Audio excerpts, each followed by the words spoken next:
Hi, and welcome to Him Plays. This is Cyberpunk Red. This is a bit of an admin session. Before they gird their loins and go wild, attempting to kidnap 2 baby miniature goats. Not Project one. creep, scope creep. Yeah, this is the problem. Hey, they're small enough. We could just grab a whole handbag of them.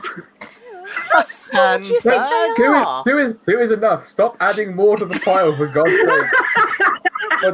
By the time we actually play it, the entire stock of goats is going to be gone. No, look, it won't. It won't be that.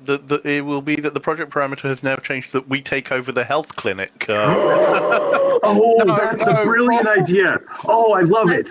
Yes. Okay. You've not even finished. You've not even talking like I wasn't already considering it. That's 3. Yeah, I'm going to need a more upscale address anyway. Yeah, Drat has not even finished the intro screen, and we're already throwing everything into chaos. Welcome to the stream, everyone. Hello, welcome. 2 face palms simultaneously. That was lovely. By the end of this scenario, there is going to be an extra person following you out of the spa, and it'll be like 6 goats in a long coat. Yes. Stacked on top of each other. Oh, God. I don't trust you lot not to be honest. I really don't. Hey, if they're really well trained and behave, we could get them to do that. And you can clicker train goats. I know you can. You can. So, and I probably have, from my media role, Naboo probably has clicker pins. Yeah, probably. So, and goats are naturally stackable? Yes. They balance really well, and they are fine. Have you seen the cliff sides that they stand on? Minecraft? But we're basically positing goats as Goombas here. It's yeah. 5 minutes in, we've broken the GM. No RPG. Warning: no RPG survives contact with players. No GM survives contact with players. Yeah. Well, that's only fair. That's only fair because no player survived contact with GM either. So yeah. I am absolutely not mentally upping the number of heavily armed guards who you will have to bypass at every possible opportunity. Hideo could upgrade the goats to have like little shoulder cannons, like tiny little shoulder cannons. Oh, but they don't have the mask to support that. So no, they're just tiny cannons. So it's like a chest harness with a small pistol that is kinetic. Yes. Like powered just by the goat movement. So it's just an auto cannon fire as the goat moves forward. Are you actually envisioning perhaps the stabilizers replacing their rear hooves with those stabilizers? You know, the things that chonk out at the back to stop the recoil. Because otherwise, a baby goat opens fire. The bullet would stay put. You remember those robo puppies that were all the rage for Christmas? They go backflip, backflip. Yes. You'll believe a goat can fly. That is potentially cruelty to goats. I'm not potentially, yes. On the other hand, they are we're just getting a milkshake. Oh, no goats were harmed in the creation of this episode. Yes. Oh God. Although some harm was done, perhaps to a yoga hall. So. Not yet. No, not yet. Yes. But no, we're gonna start our characters up so that they're fully equipped to do just that. So. To do just that, yes. God. Eventually. Oh God, I've just now got this image of a heavily armed goat.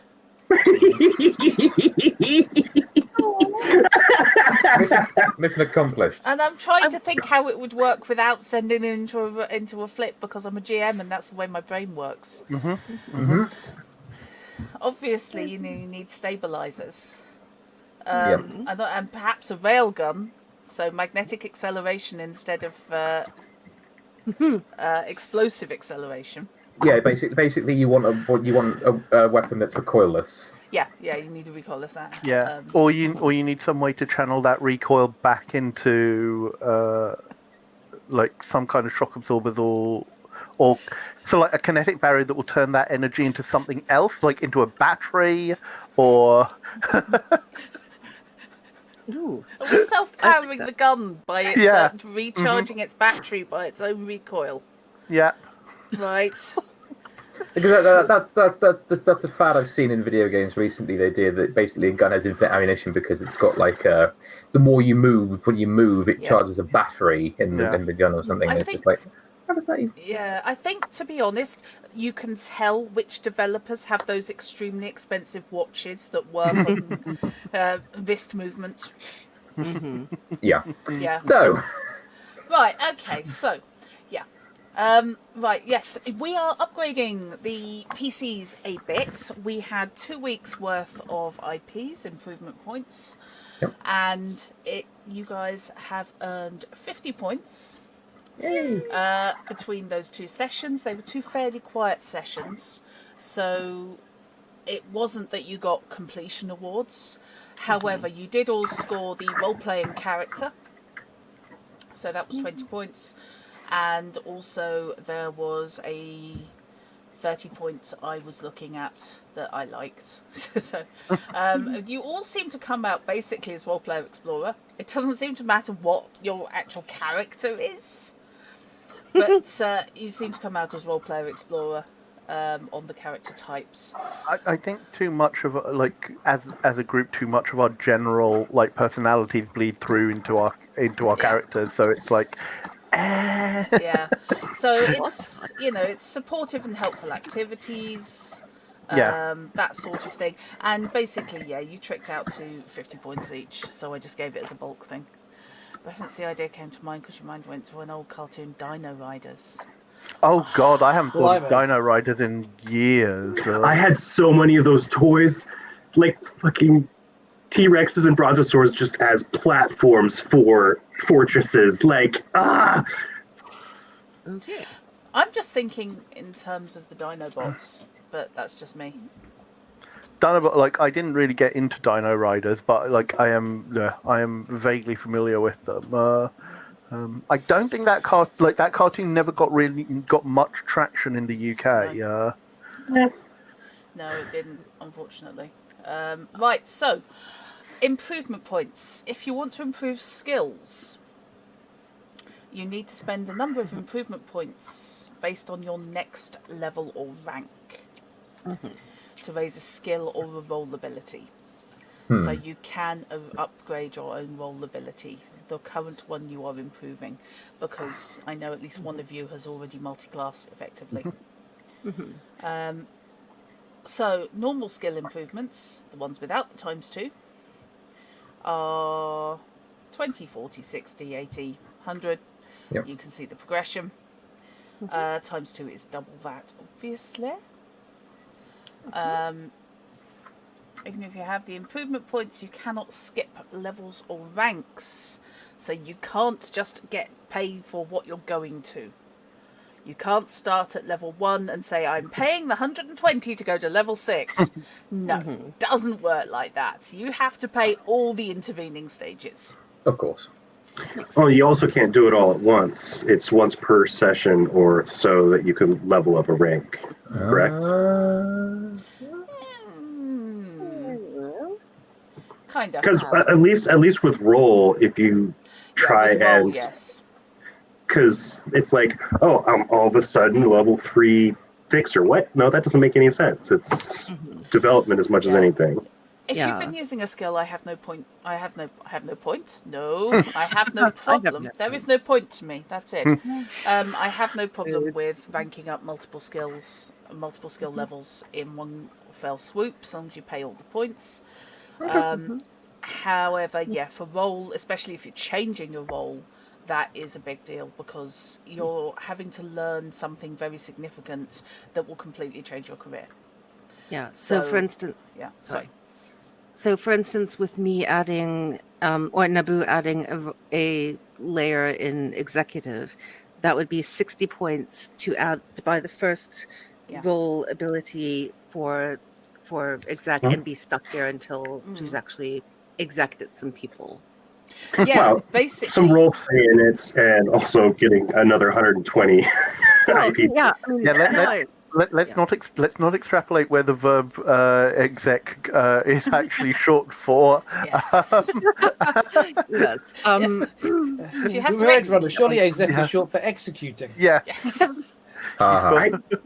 Executing software. That's it. Applications. I can't imagine what Naboo is going to be like as an executive, because she's totally anti-corporation. Bear in mind, the best way for you to become an executive properly is to register and spin up your own company, even if it's only a shell company in name. Does stealing a company count? I'm not averse to stealing the spa. Sure, it would be a joint spa and publishing. You might not be. Biotechnica might be averse to you doing that. I'm just imagining like a Biotechnica going, someone's buying our stocks. Oh, who is it? It's Steal Your Company LLC. No, but that's Steel STEEL. Oh, it's like, oh, that's fine. It's a construction company. Yeah, it's trading under the SYC acronym. Biotechnica, are not for sale.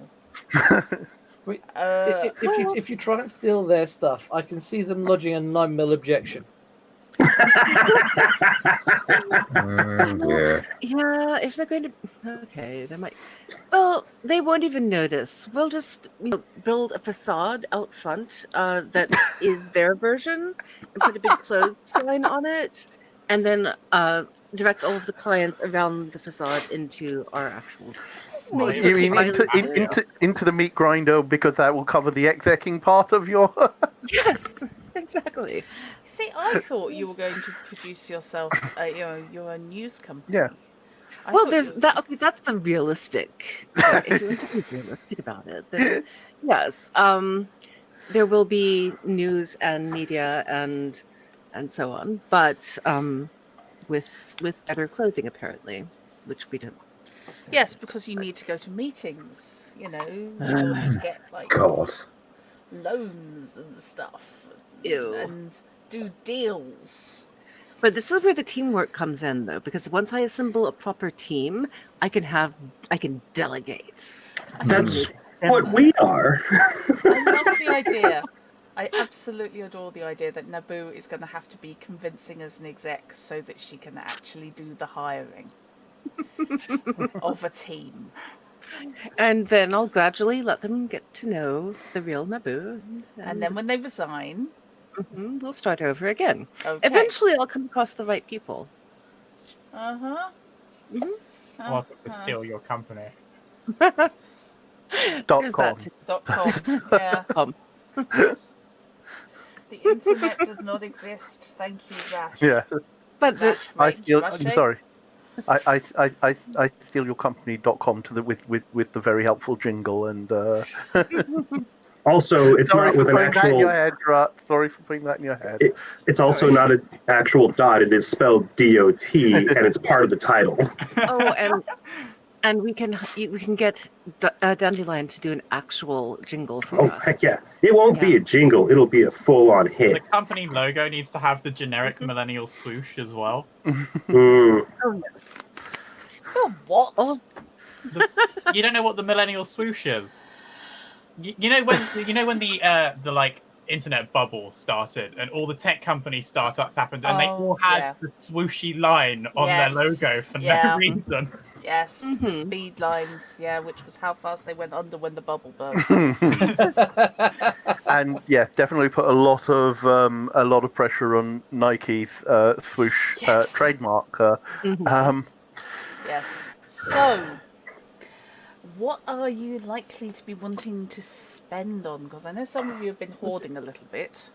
Yes. I haven't been hoarding. I don't know what you're talking about. I might be starting the hoarding, to be honest. I'm considering a couple of skills. Who's managed to hoard the most? That's the real question. At the moment, not me, because I've only got the 50 we've just been awarded. At the Same moment, night. Since the only thing I've spent on is multi-classing, I have 140 at the moment. Yeah, same. I have 160. Yeah. Okay. Yeah. Impressive. Most impressive. She says, doing her obligatory impression. So, just as a point with the multi-classing, so I picked up a level of medic the last time we leveled, and as you said, everybody technically sees me as a medic, not a net runner. Yeah, you're now a medic in training, basically. Yeah. That's how people will relate to you.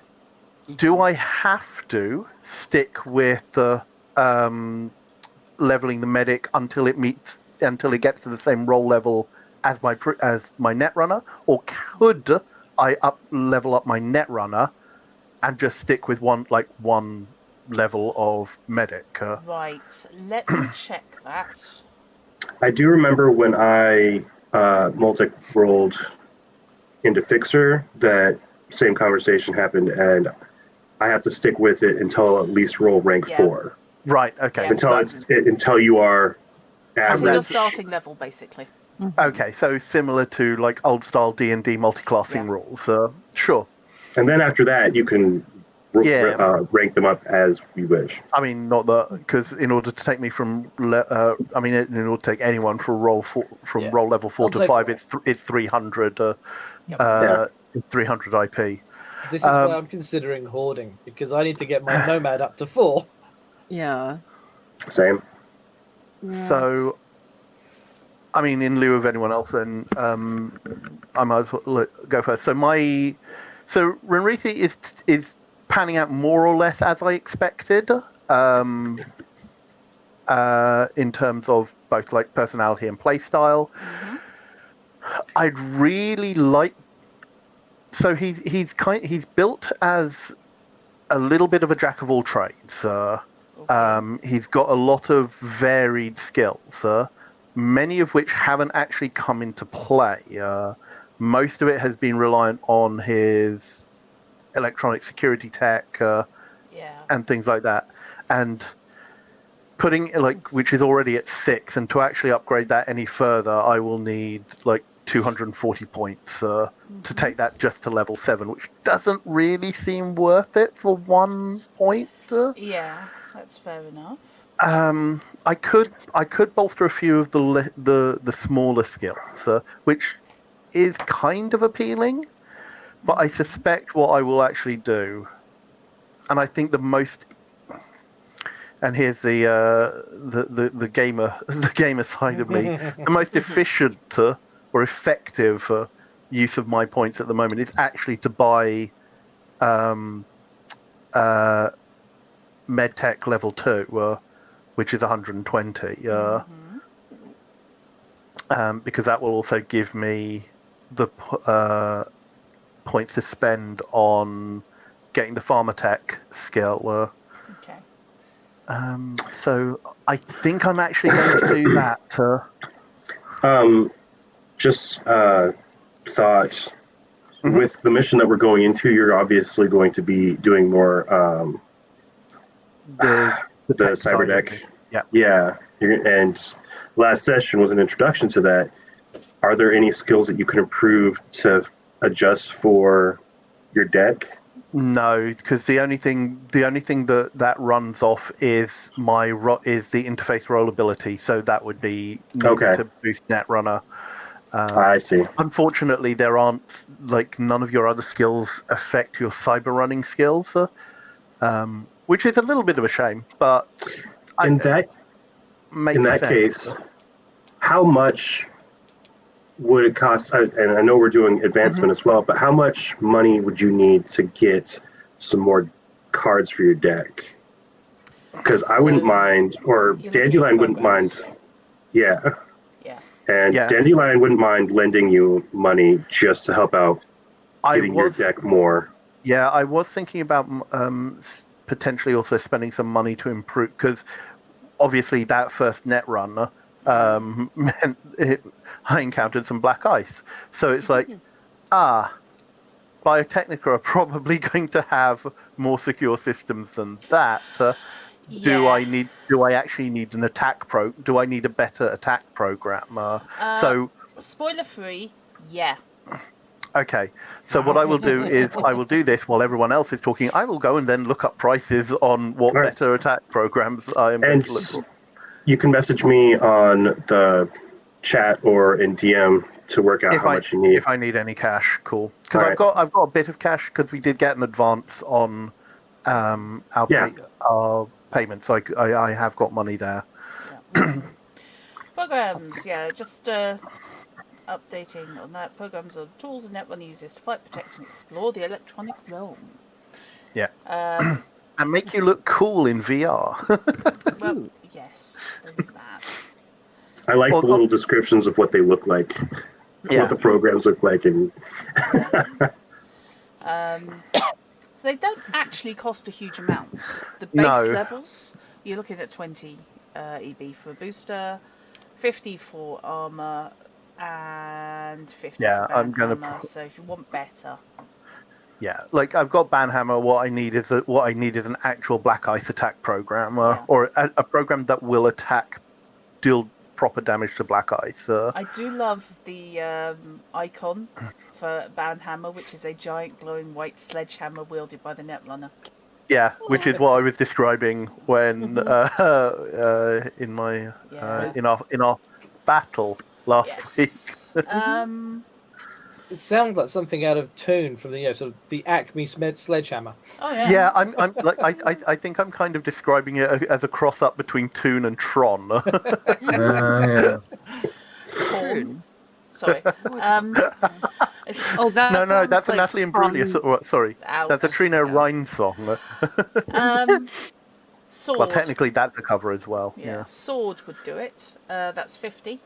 Mm-hmm. Anti-program attacker does 3d6 res to a Black Ice program or 2d6 to non-Black Ice. Yeah, I'm also the other thing on that front is I have to be careful because I am also limited by the slots on my cyber deck. Exactly. Yes. So I'll have to do a bit of a balancing act. But yeah, I will level up. I'm letting you know. I'm going to take MedTech 2 and do that while everyone else, and go look up programs while everyone else is advancing. In many ways, I was actually being very nice to you because I was attacking you directly with the Black Ice. Yeah, which is actually better than it trying to attack my programs. Yes, I could have destroyed your programs. Not that any of them are particularly strong, but it would have just taken a few extra moments to re-res them. Mm-hmm. Yeah, well, if I had destroyed them, that's true. Just de-resing them, then you lose them. Yeah, then I have to go and rebuy them. Yeah. Yes, they're gone. Right. Okay, so that's what Electrum has planned. Let's go back to page 411. Right, let me find. I have the rulebook up. You see, I'm being a good girl. I wish I could have multiple instances of the rulebook open. Yeah, I know what you mean. I actually renamed files so I can have 3. Oh, right. If need be. That's one way to do it. There are quicker ways to do it, especially if you're just extracting chapters. But I actually found it quite useful to be able to have 2 open at once. No, that's not it. I realise this looks like I'm drinking beer or something. I'm not. I'm drinking kombucha. What is kombucha? I've seen fermented tea. Okay. Yeah. Chthonic fermented tea because it technically requires this this rhizomic mat-like starter thing that sits in a bottle and generates the and ferments it and generates the anaerobic stuff, and it looks It looks dirty. Think Doctor Who special effect. Yeah. If you've seen people voluntarily drink this. Yeah. I mean, look, people voluntarily eat her Carl, and that's yeah. That, however, is actually SodaStream. They do the concentrated. Yeah, that's where I've seen it come up. Version of it, yeah. It's actually really nice. It does taste a little bit like tea, like black tea. Yeah. With a touch of alcohol, but only a tiny touch. But it grew on me. My first response was, Yeah, it is. It is one of those things. I was at a wedding a couple of months ago, and they had they were giving out bottles of various flavored kombuchas, and there was a Christmassy one that was like cinnamon and ginger. It's like, yes, and there is a hint of something else at the back here. It's not overly bad, but I'm not sure I like it. Yeah. But I did end up drinking like 3 bottles of it, so it's like. It is nice fizzy. I wouldn't want to drink it flat, I have to say, but fizzy it is very nice. Well, yeah, it's nice. Right, I just realised how dodgy it looked on camera.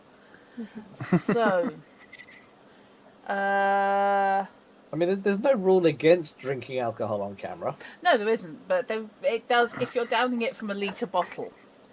An unmarked litre bottle, then probably you've got issues. You have a point, yes. Yeah. I mean, there is a streamer.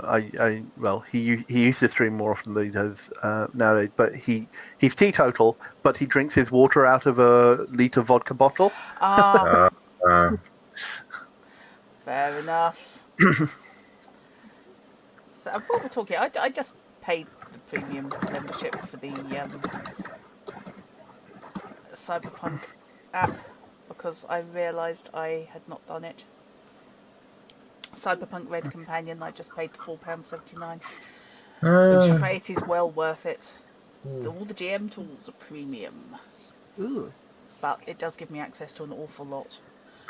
Cost of the next level deck. Actually, yeah. Shard, I was just talking to Chrono. It's alright. Okay.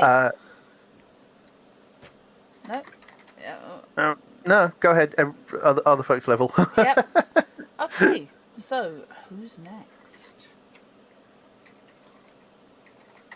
No, you're looking I'll speak up. expectant. I was waiting for anyone else to speak up, but I will speak up. That's fair. There will be an amount of thinking this through live because I'm still torn between hoarding the 50 points and spending it on useful things like land vehicle tech, which might come in useful as a nomad. Yes. Which I've already got a couple of points in, so I'm not terribly badly off. Yeah. Also, the ability to shoot things might be handy. Yeah. Well, shoot things better anyway. If you want to go nomad, you are going to have to encounter at least one nomad clan. Which I have. True.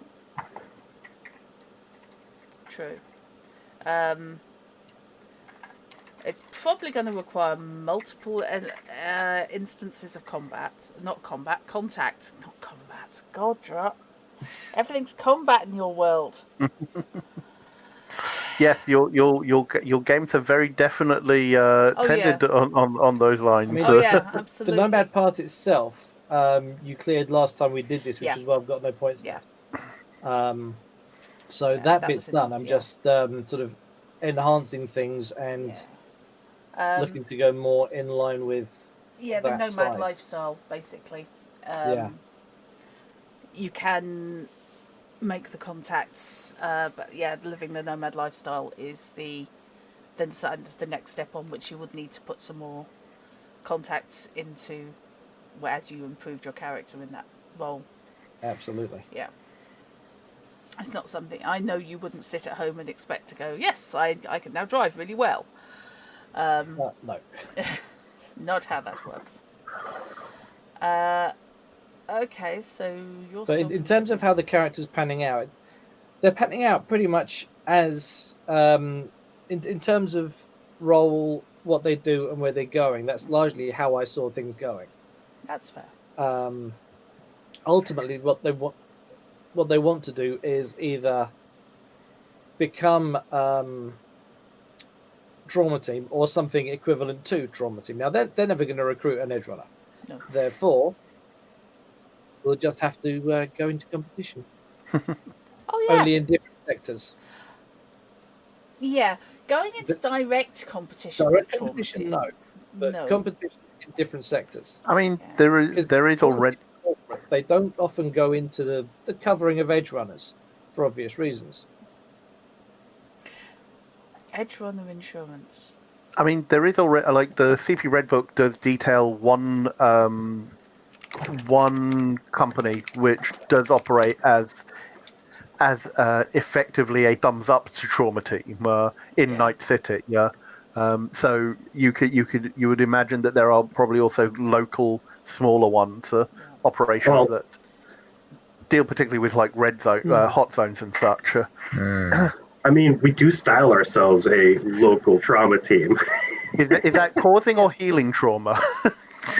We are at the moment a local clinic. All we need is a vehicle with enough room to get a cot in, and we've got ourselves an ambulance of sorts. Oh, you know what? We could get a cart to attach to one of the bikes that we have. That's really low budget. That is, I would far rather a van of some sort. Yeah. I'm now thinking of between Hideo CAD and Electrum, that we basically rig up a mobile medical platform that we just wheel around, and it's just So for those who have played or seen Jurassic World Evolution 2, because I know I saw this off Robinson's stream, the dinosaur medical facilities are basically these giant robo arms that like come in and spray things across the thing. So that I'm kind of imagining that. Oh, yes, interesting idea. Okay, looking at the Neocorps, who are the survivors and the emergent after the Fourth Corporate War, the Big Bang. What do we have? That's largely how you build Neocorp. Okay, Arasaka, we don't talk about. Biotechnica. Yeah. Yeah. They're not going to like us very shortly. Yeah. When the fuel crisis really began to affect the industrialised community in the late 90s, Biotechnica, then a small firm with only one office, came up with the answer. Q2, which is the fuel that now runs most motor vehicles. A complex grain alcohol produced by genetically engineered yeast and wheat strains created by Biotechnica. The potential of Q2 was realised almost immediately after it was introduced, and within a few years all fuel-burning vehicles and power plants are converted to the new product. Although Biotechnica held worldwide patents, it lacked the production facilities to meet worldwide demand, forcing it to license production to several large Agricor and Petrocor. These deals made Biotechnica extremely wealthy, but still not particularly large company. They're also probably the closest thing to a good guy corporation in the time of the Red. Which, is saying something. Yeah. Yeah. Its labs have provided much of the tech that enabled the Pacific Confed to develop new bioengineered replacement species, and Biotechnica is active in restoring both animals and habitats throughout the blighted environments of this area. So, yeah, basically after they got nuked and had large chunks of the asteroid belt jumped on them, they have been rebuilding in that area. So yeah, those are the guys you're actually trying to rob. Seems legit. So we're robbing the good guys. Yep. Yeah, good guys. You're robbing the closest thing. They are. So yeah, but they are manufacturing a drug. No, we're just. They're manufacturing recreational drugs for rich people. In the grand scheme of things, that's not actually that bad, but... But they're also testing it on rich people without their knowledge. Rich people are execs in Red. It's like... Also, the rich people aren't taking care of the streets, which is where we're from. I love the kind of, well, yeah, this is bad, but they're rich. Yeah. You know what? About the welfare of the goats. There is one specific reason why we are not the bad guys in this situation, and that is purely because we're getting paid to do the job, and we are honorable enough to do the job to collect our fee. It's not us that's actually wanting it done. The real bad guys are the ones actually asking us to do it. The moral hoops you have to jump through that say we're not the bad guys, we're just mercenaries. I mean, do the job, we get paid. Yeah, I mean, this is this is Cyberpunk. If you aren't jumping through moral hoops, you're doing something wrong. Yeah, there is that. What else we got? Continental brands, organic and synthetic food and drink. I mean, I actually feel that Biotechnica is probably worse than Continental Foods, because I mean, obviously, if I put my mind to it, I could think about what Continental Foods is doing and that is bad. But ostensibly, they are no worse than Biotechnica in the sense of buying up farmland and things, because Biotechnica has been doing that as well. Same as Petrochem. All they're doing is trying to come up with different flavors of kibble. Yeah. Then you have Danger Gal, Private Investigation and Security, who have the hands down cutest logo. Yeah. Yes. They do. Yep, Catgirl. Yeah, think Hello Kitty, but PI. Yep. Hello Kitty PI is basically Danger Gal. Yes. Yes, they look cute, but they're not underestimated. No. They are. No. Sorry. As our Tolstoy themselves learned when they got their name wrong. Yes. What? Yes.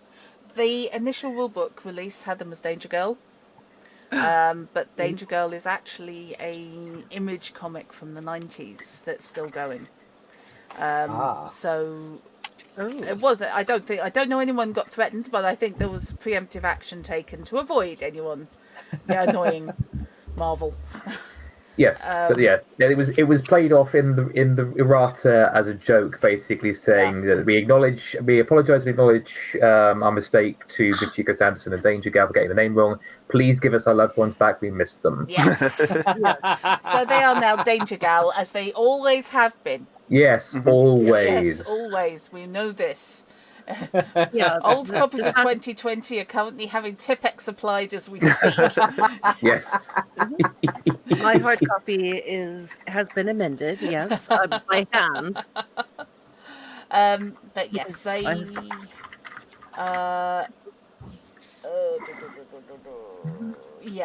Michiko Osaka runs Danger Gal, now Michiko Sanderson. And they, as I said, they provide private investigators and security. Hello, the real salties. This is indeed Cyberpunk Red. We're currently on a bit of an admin session, levelling up and refamiliarising people with Night City and the environment they're playing in. So you are very welcome to the stream.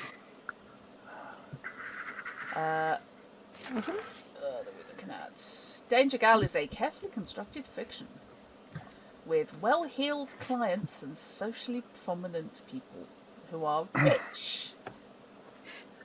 The odd if they weren't. Don't let the bright pink logo of the little detective icon fool you. When you cross Danger Gal, you're messing with fire. Basically, yeah. Cute logo, really scary people.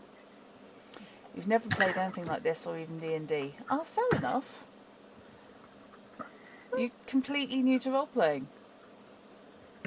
I apologise in advance then that this is not a dice rolling session. But no, this is playing in Night City, which is the setting developed by Art Alsorium for their game. So it's a West Coast California city that suffered greatly about 30 years earlier, including having a very small nuclear bomb go off. And the whole world is different as a result of these wars. So it's less post-apocalyptic. It's had the post-apocalyptic, and now it's rebuilding. So that's where we are. Same timeline as Cyberpunk 2077 video game by CDPR, which you may well be familiar with. Except this is 2045. Yeah. Except this is 30 years earlier. Yeah, Night City is still much more devastated. Yes. It's got bits that are fine, and then it's got bits that are big radioactive glowing holes in the ground. Yeah. that sort of thing. So next, I apologise. I'm just running down some of the major corporations to, as I said, refamiliarise you. Militech, who you have robbed. No, you haven't robbed. You've transported Militech gear. We didn't rob them. We just passed the gear around. Yeah, you just handled stolen goods. Yeah. That's fine. Somebody else robbed them. Yeah. Hey, Dre. We were simply passing them along in good faith. Yeah. We took it off their hands so that they wouldn't get into trouble. Naturally. Dre, there's been a mistake on my character sheet. Well, a mistake I made thinking that I needed it because I put 2 bug detectors in my implant. Right. So I'm planning on removing the second bug detector and just putting in one of the other options that are the same sanity loss value. So it's just a straight across. Humanity loss, not sanity loss, but yes. Right. Yeah. You know what I was talking about. Yeah, I did. Okay, no, that's fine. I'm not going to penalise people for making mistakes on early characters. Or early character. Tangentially, Cyberpunk Cthulhu exists, doesn't it? Yeah. It must do. It does, yeah. Right, okay. At least one Cyber Cthulhu game. Hey, Fish. Hey, Fish. Welcome. One of interest, of course, to Naboo is Network 54. Nationwide broadcasting service.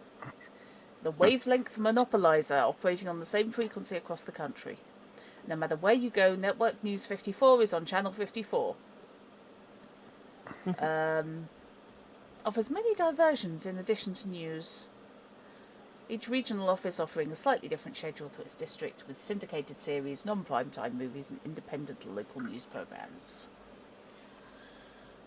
So if you can get onto Network 54, then you've made it. Yes, but we're going to do it better. They do have such shows as Cooking with Kibble, a fun and frenetic cooking competition sponsored by Continental Brands. Contestants make gourmet meals using the many delectable flavours of Continental Brands kibble. The Elflands Online Chronicles. Of course, based on the Elflines game, which I am going to stick you in at some point. Yes, because as if we need any more excuse to hybridize RTG's 2 most popular role-playing systems together. Yeah. I like the Elflines rules. I think it's fun. Yes. I'm going to do at least one run straight into Elflines. Oh, looking forward to it. Very much looking forward to it. Yeah. Plans better not be ripping off Sword Art Online. Well, do not speak. No, the Elflands Online Chronicles, a cheesy but surprisingly well-shot series about a netrunner named Daedalus who gets trapped in a mystical fantasy world after loading a mysterious brain dance chip in a strange night market. Nothing like Sword Art Online at all, Ziff. It's Ziff. more like Dot Hack, to be honest. Hot Zone Divers, a long-running reality show about a group of salt-of-the-earth nomads who retrieve broken tech in the hot zone and sell it at local night markets. Well known that none of the cast are actual nomads and the night markets are all corporate sets. See, this is all highly objectionable. If you're going to do Pabulum, then it should be genuine Pabulum. So you actually want to send, say, CAD on their first run as a proper nomad into a hot zone to retrieve we could all go, and someone has to film it, and then never send your employees out to do something that you would not feel comfortable taking that risk. You are not a true exec. This is true. Yes, I'm only becoming an exec out of necessity, so I can fix the system. Oh, I yes. became an exec under duress. Yeah, this is how it all starts. Mm-hmm. This is how it all starts. This is you go slightly dark side because you need to become an exec, and then you discover you like the suits and you appreciate having the driver. Yeah. And eventually, you start looking at office space. Yeah, and then before you know it, completely soulless business suit. Yes. The road to the dark side is paper trailed with cookies. Yes. Ooh. I do like the sound. I like the sound of La Pasión Dorada. An over-the-top telenovela about an exec on her way up the corporate ladder. The shocking plot twists and frequent guest stars make it popular across Haywood, which has a huge Spanish-speaking population. Excellent. As proved in 2077. Yes. Because that's where Jackie comes from. Oh, Jackie. Yeah, I know. Too soon. I know. So that's one of the reasons I haven't done the run on my second playthrough. Is I'm doing as much as I can, and still occasionally having a chat with him. Rocklin Augmentics, which of course Hideo has a great interest in, or at least has an interest in their warranty program. American Cybernetics and Structural Enhancement Specialists, who do actually have regional offices in Night City, just as a novelty. Oh, so I can get my spine back to normal? You can get your what back to normal? My spine back to normal. You could get your spine back to normal, but it's going to cost you. Founded in 2004 by Andrew Rocklin, Rocklin Prosthetics was a major supplier of artificial limb technology to the Veterans Administration, and now are basically one of the big fish in cybernetic replacements. And they made your chair. Yes. Of course, you're assuming that the errors that were generated as a result of your dodgy implants, Robinson, have not caused further nerve damage. Oh, that would be terrible. Yep. I wouldn't like to say whether or not I've decided that. Okay, we can do a roll on it when I get checked by some point. I get the impression it's already been rolled. Sovoil, subtle. Headquarters in Moscow. Petrochemical products and agribusiness, because that's a good combo.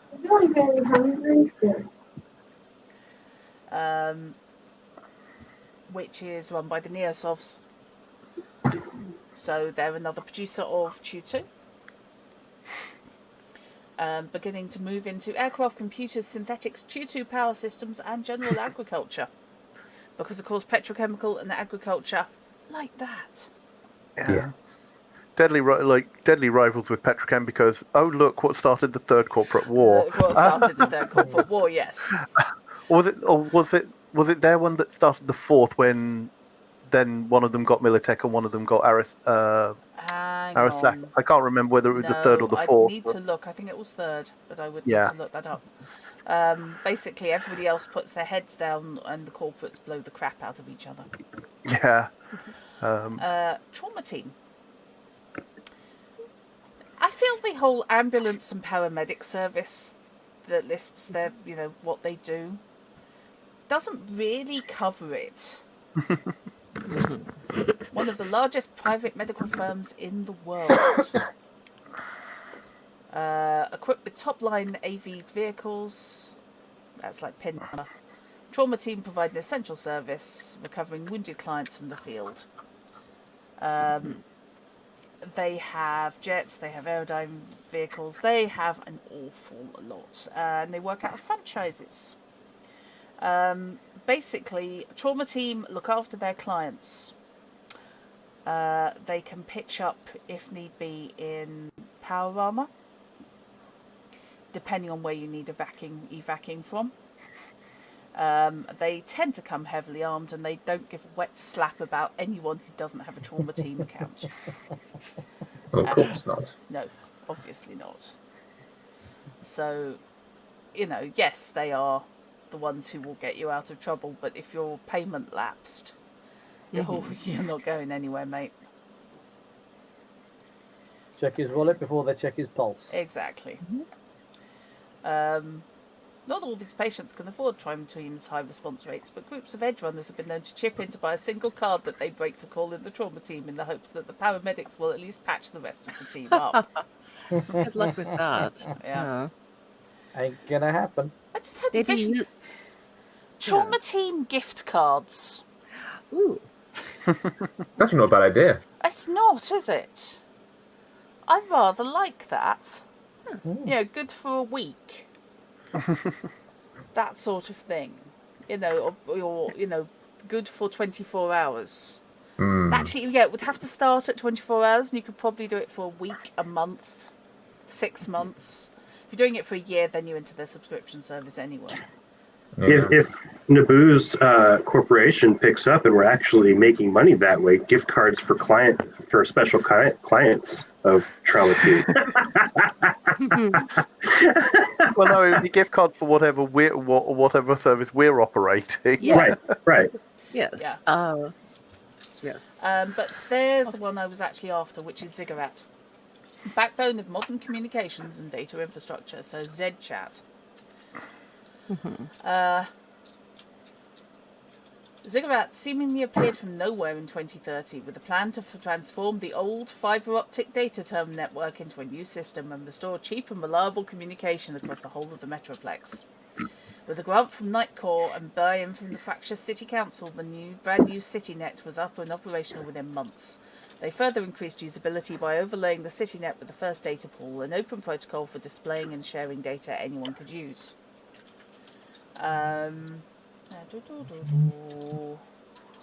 Direct audio and visual contact still requires a contract with the more expensive World Satcom. Almost immediately after the Night City data pool went online, Ziggurat published the first set of apps to make use of it. Shocker. This allowed them to not only collect fees from the government for setting up and maintaining city nets and data pools, but monetize their use by collecting and selling data, selling advertising space, and supplying users with in-app upgrades. In-app purchases are very much the way of the world. Does that mean there's gacha games in the future? Oh, yeah. Excellent. Oh, definitely. Well, it's a good thing so many of you are getting practice then. Yes. I thought life on the streets was just one big gacha game. But well, when you break a shard though on the streets, it's a little bit messier. Yes. Yes. What are you talking about? This is the real world, not some fantasy role-playing game. No, you want elf lines for that shit. Yeah. Mega corporations and microtransactions. Yes, fish. Exactly. Take a little bit of money off everybody. Among Ziggurat's most popular app offerings are the Ask Alex Anything pseudo AI data crawler, the Babel Chat app. It's Chat future app. Ask Jeeves. Yes. Yeah. The Z-Post electronic mail service, and the Ziggurat editing suite for text, audio, video, and app creation, which Naboo is probably very familiar with. Oh, yes. While there are minor competitors, most content on North American data pools is created using Ziggurat apps and consumed via The Garden, the company's one-stop platform for sharing content. The Garden, and definitely not the Apple Store. Oh. Any Garden user can, and at no cost, set up their own Garden Patch, a space on the data pool made specifically for sharing their text, audio, virtual, and braindance creations. Patches can be customized using a limited variety of free overlays or more functional, thus more expensive templates. That's basically Twitch shag Twitter. In many ways. So largely TikTok then. It's like, TikTok, but with WordPress functionality. Once setup's completed, users can populate their patch with text, still imagery, audio and video, virtual and braindance creations that other users can consume and comment on. Yes. Never read the comments section. No. Runs targeted adverts before, during and after Garden content, cutting the creators in for 10%. Most modern pop media stars in the time of the Red get their start on the Garden, and most performers and companies, no matter how big, maintain their own patch. Mm-hmm. Well, obviously, Dandelion has an account on one of those and uses the app. Oh, yeah. Yeah, I mean, Dandelion's presumably got a garden patch. Mm-hmm. Yeah. Where he has to upload his stuff to. I need to get one of my fans to mess with the media stuff. Well, yes.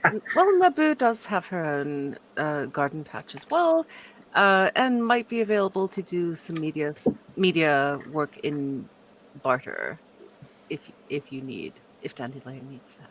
Fair enough. I mean, your fans are going to start responding to the fact that you swapped over to Fixer with the whole, oh no, he's losing his edge. You've sold out. Losing my edge because I'm taking more risks. Yep, but you're not performing as much. Yeah. Therefore, hey, that everyone's got to change a little bit. I'll get better from this. I'll come back and. Yeah, you can just watch the follower numbers just going at that stage. Yeah. I imagine the entirety of this campaign, I'm going to spend all of my IP leveling up Fixer just to get it to rank 4, so that I can then rank Rocker Boy up to 5 and just be like, come back, concert, better music than ever. Yeah. Comeback tour. Excellent. Also, by then, I'd have probably a new look and even some backups people that I picked up along the way. Why do I envision you attempting to use, if Naboo manages to get any team members under the exec ability? Mm-hmm. I just have visions of you co-opting team members. They can be fans and team members at the same time.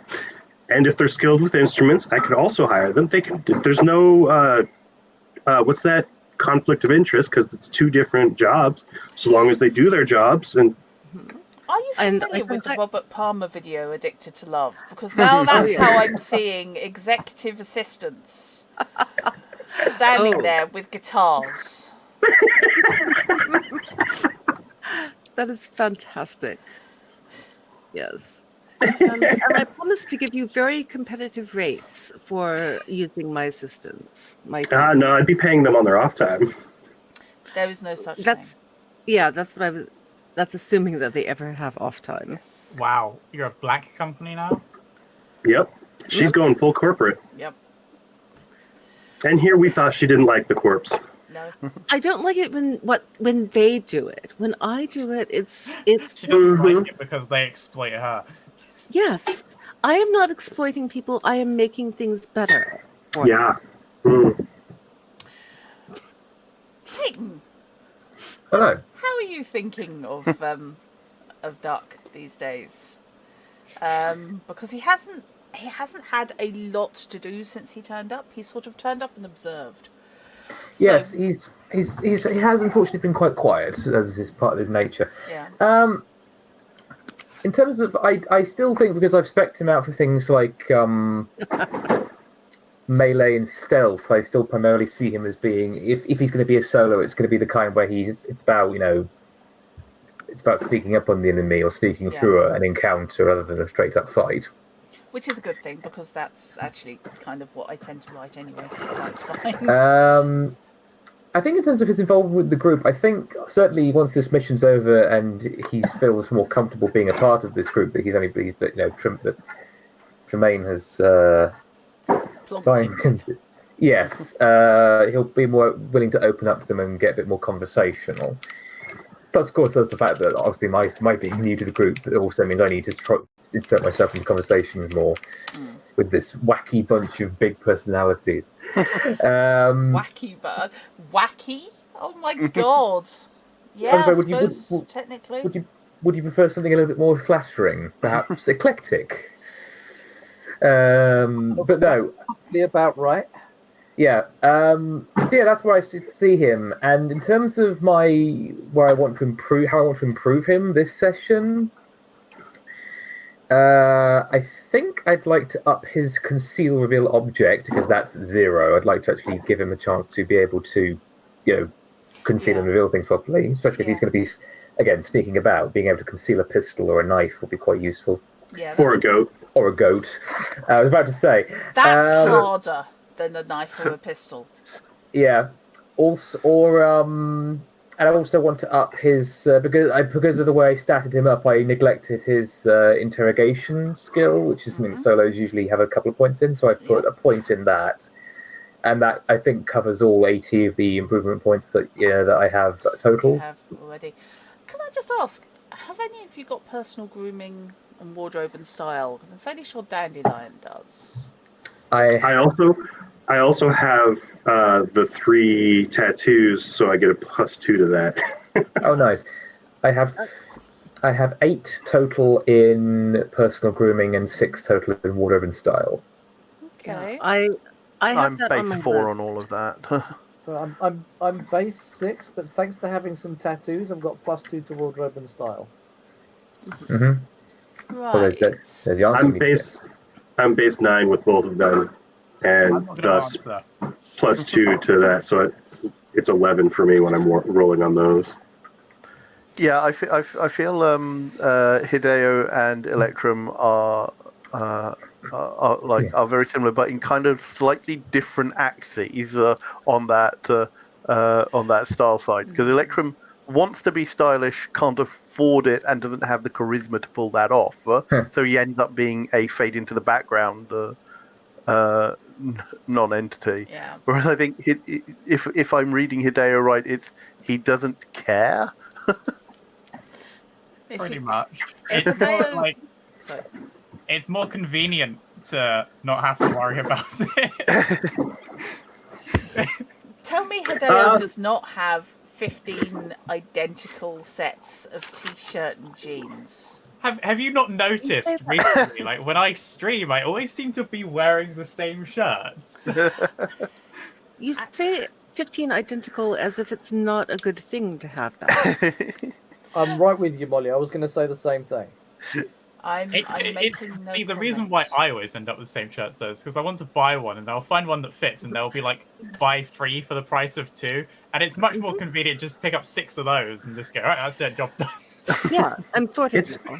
It's a damn good thing you all have Dandelion with you, because otherwise this whole crew would just be suffering on the fashion side.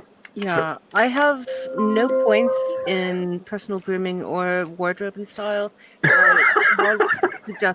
Suggesting or looking at the list of suggested things for execs, and that is the list. Yeah. So I was going to put a chunk.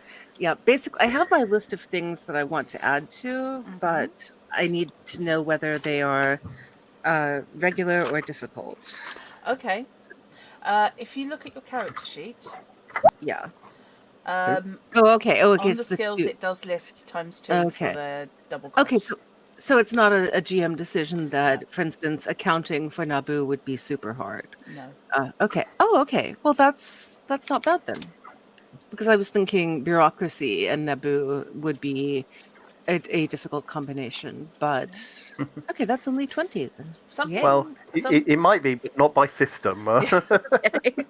Something it is worth thinking about on personal grooming and wardrobe and style is, for all of you, it's the way you present yourself to be convincing in the role in which you've chosen, and that's small r, not just big R.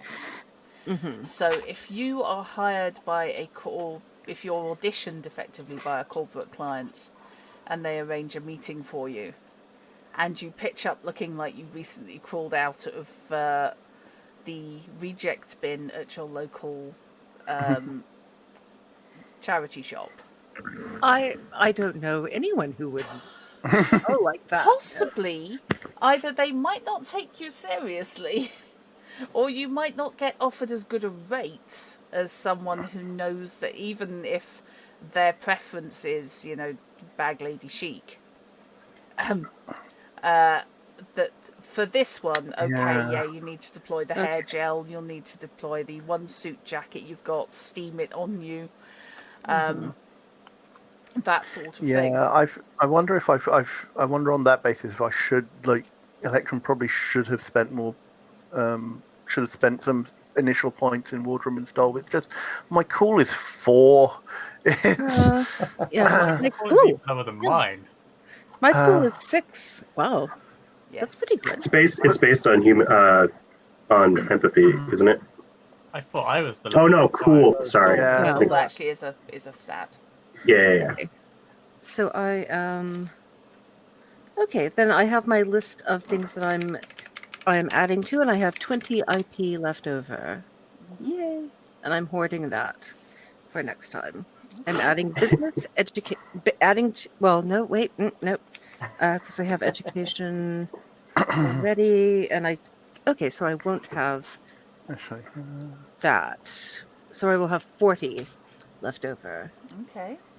Business, bureaucracy, wardrobe and style, accounting, and lip reading. Right. Yes, you were hoarding, weren't you? Yes. Yes. Okay. So, Robinson, what are you thinking for Hideo? So I have like 2 paths I could follow. I'm not quite sure one to pick yet. Okay. First one is I want to be able to drive. Okay. So I know that at least is going to happen. Yep. Then the divergent point is whether I want to be able to drive every type of vehicle, because I have points in the text for every type of vehicle, but no ability to pilot them. Oh my. Right. So if we ever capture a plane, I can fix parts of it, but I can't fly it. Couldn't fly it. So I was just wondering about that. But then the other point is, obviously, I've been using a lot of electronics and security tech. Yep. So the obvious thing seems to be even better at what I'm doing a lot of. This is true. That's expensive because I think you're like me in that your electronic and security tech is quite high, isn't it? Yeah, it's at 4 and it's a ×2 tech as well. So yeah, it's worth revisiting. I think for those of you still sort of kind of new to this, I'm not sure how much you've played of Med, Peyton. The only other campaign I've played, I was medtech called Nokia. He was because he was he himself wasn't Finnish. His dad was, but I wanted to create a Finnish character. Fair enough. Because I'd been playing a bit of Control at the time, which and Remedy are, and their love of Finnish tango in that game. Awesome. Yes, I'd hope also a character called Nokia was completely indestructible. Oh yeah. He was spec to be a bit of a tank because obviously you want the med tech to live long enough to actually come and fix you. Yes, very much. Yeah, I'm just think it's worth reminding people of what they can actually do with their role abilities, because it's something that tends to get picked right on character creation. But the details of what you can do with it, slightly, until you've played a bit, aren't necessarily going to register, if you see what I mean. So, looking at the tech, since that's where I stopped, Maker, which is your role ability, you can fix, improve, modify, make, and invent new items using Maker. Whenever a tech increases their Maker rank by 1, they gain a rank in 2 different Maker specialities: field expertise, upgrade expertise, fabrication expertise, or invention expertise. So it is worth upping your Maker roll when you can get that. My Maker roll is really high though. I think I maxed it out for the what you're allowed to do for the character creation. What did you take your levels in?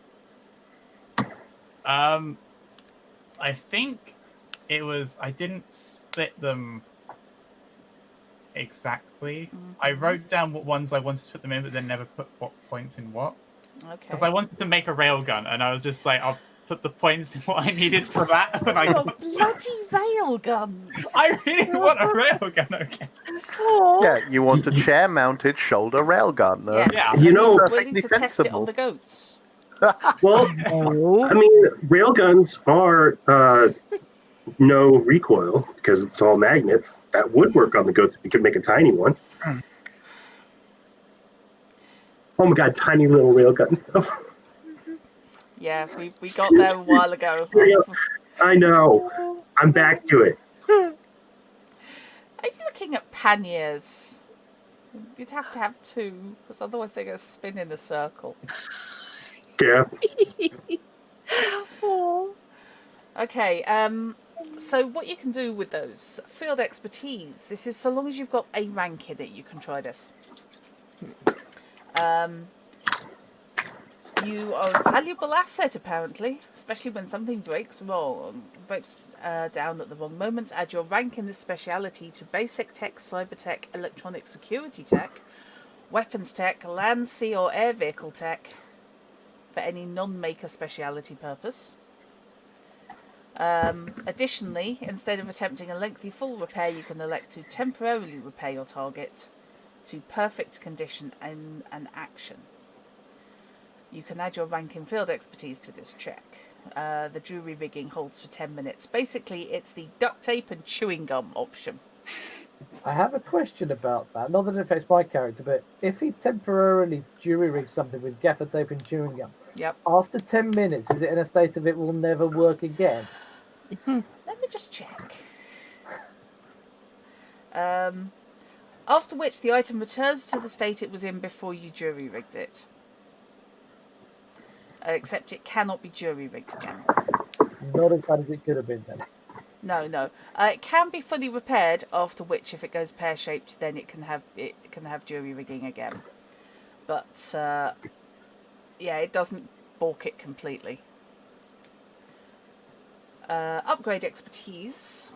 You can lower the humanity cost of non-Borgware cyberware by a d6 if its typical humanity loss would be a 2d6 or greater. So you can modify people's tech before they insert it for reducing their humanity loss, which is something I suspect would be extremely useful for some of the more intrusive elements. Yes. Increase the number of slots of a type an item already has for options. That does include programs. Just looking at that Electrum's improve my chair? Yeah. Okay.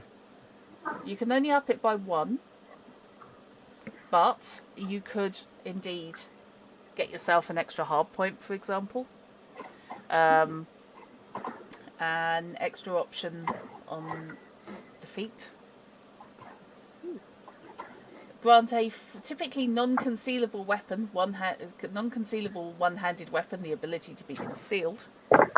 Personally, I suspect that this involves sawing off the barrel. Yes. Subtle, but yeah. time tested. Simplify an item, halving the time it takes to make any future full repair. You don't need this. You don't need those LEDs. It's ripping out the non-critical electronics, effectively. I'm sure that'll be fine. Yeah. Grant a weapon attachment slot to an exotic weapon, which don't normally allow it. Increase an average quality weapon to an excellent quality. Yo. That sounds useful. Run that past me again regarding exotic weapons. Grant a weapon attachment slot to an exotic weapon.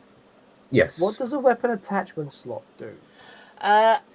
They allow you to add the enhancements. Last I checked, it was things like scope, that sort of stuff.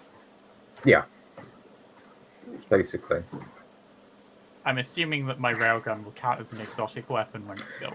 You know, I think it would. It probably would, yes. I mean, considering that it's listed, railgun is listed, the Rheinmetall EMG 86 is listed as an exotic weapon. It is, yeah. I'm sorry, the telescopic bohemian ear spoon. What? What? Fish in chat. This is my latest creation, the telescopic bohemian ear spoon. With scope. Yes, because well, you need a good view when you're looking down someone's ear hole, don't you? Yes. Oh wait, is that actually just an otolaryngeal scope? Yeah. Possibly, yeah. I mean, it's fishy. What do you expect? Yes. You can allow an exotic weapon to fire one type of non-basic ammunition of its ammunition type, which again you can't normally. Increase an item's SP by 1, but only if it had any to begin with. This does mean that, you know, if you take your armor to Hideo, he can work his wonders on it and increase all their SPs by 1, which could help. Upgrade a vehicle with an upgrade that only requires a nomad rank ability of 1. So if you don't have a nomad and you do have a vehicle, you can use level 1 nomad ability, basically. Install an upgrade invented by the tech using invention expertise. Requires additional materials equal to the price category assigned to the item by the GM when invented. Which gets a little bit more complicated. So I can invent upgrades? Yes. Ooh. Yeah. Invention expertise. Invent an upgrade to an existing system or an entirely new item. Oh. Railgun. God. You probably need to work up to railgun in order to. Well, I invent this, and then this, and then I invent the railgun. Okay. I have a lot of free time. Yeah. To invent an item or upgrade, you need to describe to your GM the desired function of your item as precisely as you can in the language of already existing technology in the setting, making sure to include the mechanism by which your invention might accomplish its function. It's suggested you draw up a simple schematic for illustrative purposes. Your GM and fellow players will certainly appreciate it. And it'll Right, let me just open the game right now. And so we'll just draw a chair quickly. Quick question, Drat, while we're doing this. Is there time between us, effectively the end of last session, and starting the heist to get something that is listed as expensive? Right. What are you after? So I was just having a look at programs again to see if there is anything. It's like, having encountered the black ice, Electrum thinks that it might be worthwhile trying to have some extra defences. Yeah. The only thing that I can realistically see that's, you know, affordable and effective, would potentially be like super effective, is to get Killer. Right. But it's listed as a 500 deb expensive purchase. Right. If it isn't feasible, then I will just stick with cheaper options, because I'm guessing that like 50 eb stuff is fine. Yeah, sword would. Yeah, exactly. I was thinking like sword and armor. If I can't get hold of Killer. Okay. Let me finish buzzing through. Sure. Yep. The rolls, and then I will go double check that for you. Okay. Thank you. As to how you get something that expensive, I think it does require a fixer, if I recall correctly. I suspect we don't have the time to organise that.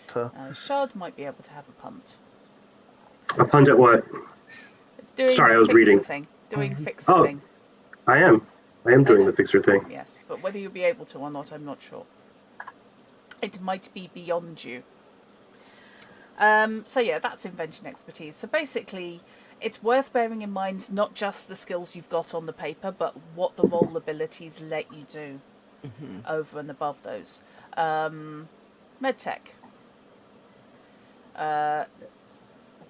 Which, for every point, for surgery, for example, for every point you allocate to surgery, you gain 2 points in the surgery skill.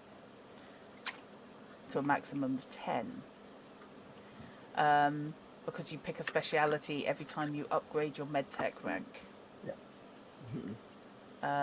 Pharmaceuticals. We have had this discussion. We have. Yes. And yes, I believe it was chemistry that allowed you to create recreational substances as opposed to functional substances. I suspect, from a research perspective, the chemistry will be coming in useful in the operation ahead. Quite possibly. So the things like the medtech cryosystem operation, which is less useful in the situation you're in, but potentially long term. Media is credibility, which lets you dig into the rumour mill. Mm-hmm. You are deeply plugged into information networks. Yes. Assuming you aren't entirely off grid, at least twice a week, the GM will secretly roll your credibility rank plus a d10. If the check beats any of the DVs, you get the highest DV rumour, which your check beat, which I need to remember to do. So that can give you some useful information. Cool. And I'm assuming that teamwork for the exec is not going to really kick in until I have a high enough rank to get a team, and a real team as opposed to You've only got rank 1 at the moment. Yeah. So, although you're acting as if an exec, you yourself are not currently employed. Therefore, you don't get the signing bonus. I am, yes. Yeah.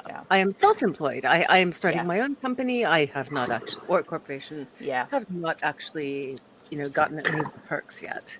Okay. Technically, even though we had to earn it, you already did get a really fancy business suit. Yeah.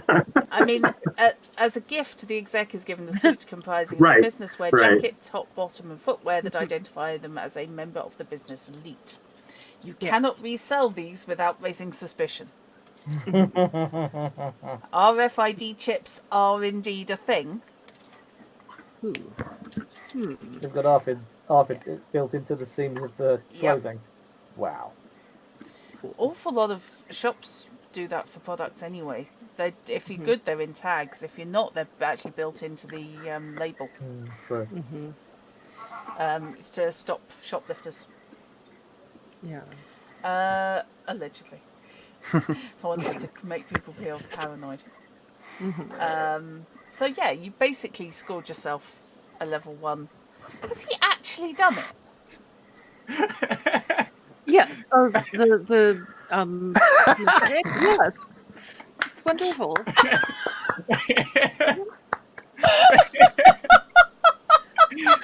Wow. The speed with which the blueprint was made is astounding. I'm blown away. So is whoever's standing behind the boom. I'm sorry. Hang on 1 minute. Window capture. There we go. And there. Yep, that'll do. Just displaying there over the whole screen. That is what we have just been supplied as Robinson's blueprint. There we go. Yep, I think it's awesome. That's what they asked for. That's fine. Yes. Yeah. Perfect. I'll add labels and stuff in the future. Yeah, that's the blueprint. You now need to upgrade it to a technical drawing. And Oh. Yeah, putting the exploded diagram myself. yes, putting the exploded into exploded diagram. Yes. Exactly. All that takes is drawing line and writing extra words. And Molier's currently having flashes to work days now. So, I can look at the technical drawing. Oh yes. Yeah. You want an exploded diagram? Wrap the paper around some C4 and ignite it. Oh, ouch. Right. I wanted to. So, credibility. Let's have a look. What else you can do with it? Rumours, by definition, are often untrue and are never the full story. Finding out the full story is your job. Some threads are dangerous to pull.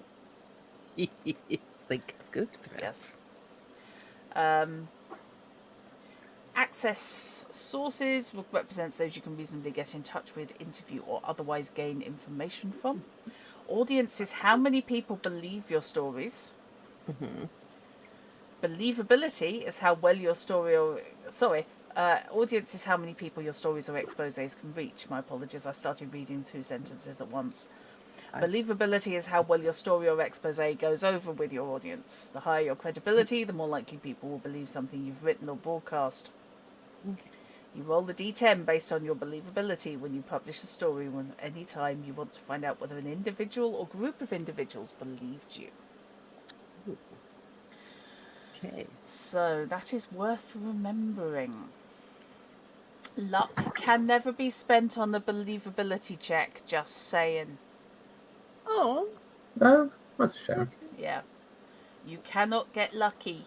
And you just happen to be talking to the most gullible people on the data pool. Aw.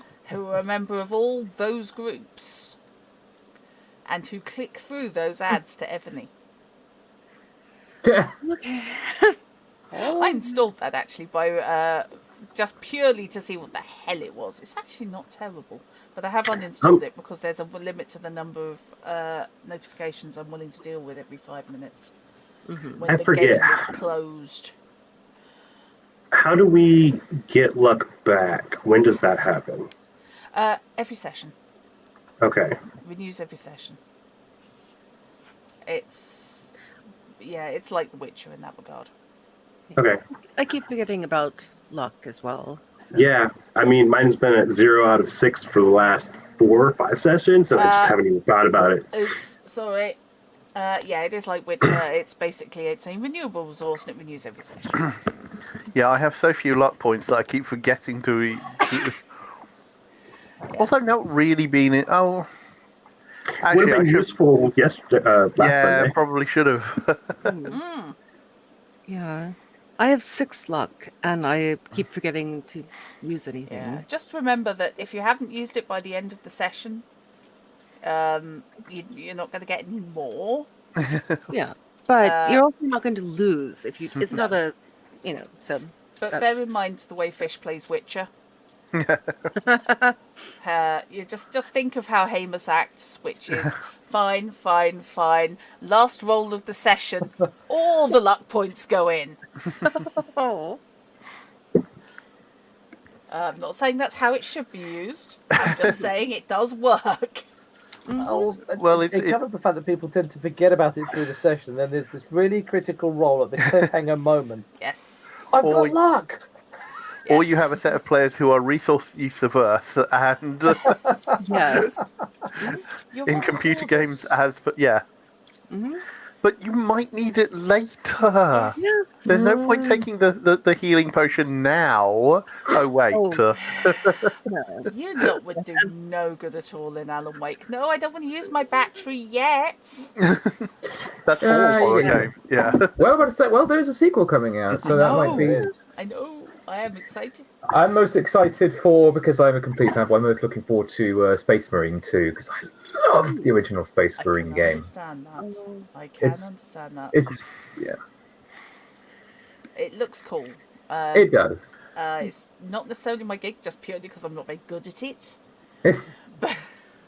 But that doesn't necessarily mean. Weirdly enough, the one thing that was announced that interested me was the new Telltale Star Trek game. Oh, really? Star Trek Resurgence. Wait, Telltale still exists? Well, the new Telltale, which is not anything to do. Well, it is. It was kind of a staff buyout, wasn't it? No, like Telltale itself went under because of all the mismanagement and the terrible workplace environment. Another company bought the Telltale assets, in the name, renamed themselves Telltale, and rehired some of the old Telltale employees. That was what I was thinking of, yes. But it is technically a different company under the old name. And let's not get into the whole TSR stuff when we're talking about that, because nobody has time. Nobody has time for that. Not without a flow chart. Yeah, and then throw all of them, and then throw both of them out the window because they are entirely spurious. And not that I'm saying I'm a Watsy fan, but this is one instance where I feel that Watsy is on the right side of the line. I love that one of them, the non-terrible one, has decided to just change their name. Yes, so they've just gone, no, we don't want to be associated with some of the other stuff. It's not worth it. But yeah, no, I saw Sam Lake was going, Alan Wake 2, Alan Wake 2, Alan Wake 2, all over Twitter. And it was like, I'm just guessing. You've announced that then. So yes, I'm very looking forward to that. That's going to be something good. And hopefully by 2023 I will be on a computer that can run it. Yes. Right, so credibility, just dealing with this, your credibility ranks of 1 and 2 and 3 and 4 are lumped together, so your believability at the moment, you have a 3 out of 10 chance the audience buys it.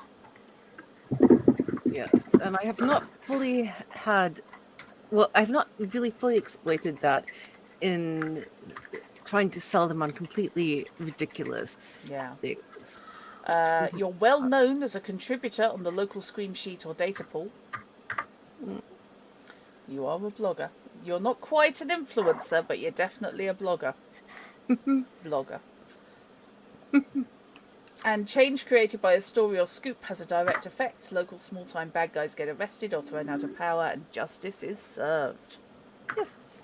And we get away from the storage locker with a handy diversion. Yes, you then write a story about a minor gang skirmish in an industrial zone as the 6th Street kickoff against the Tiger Claws.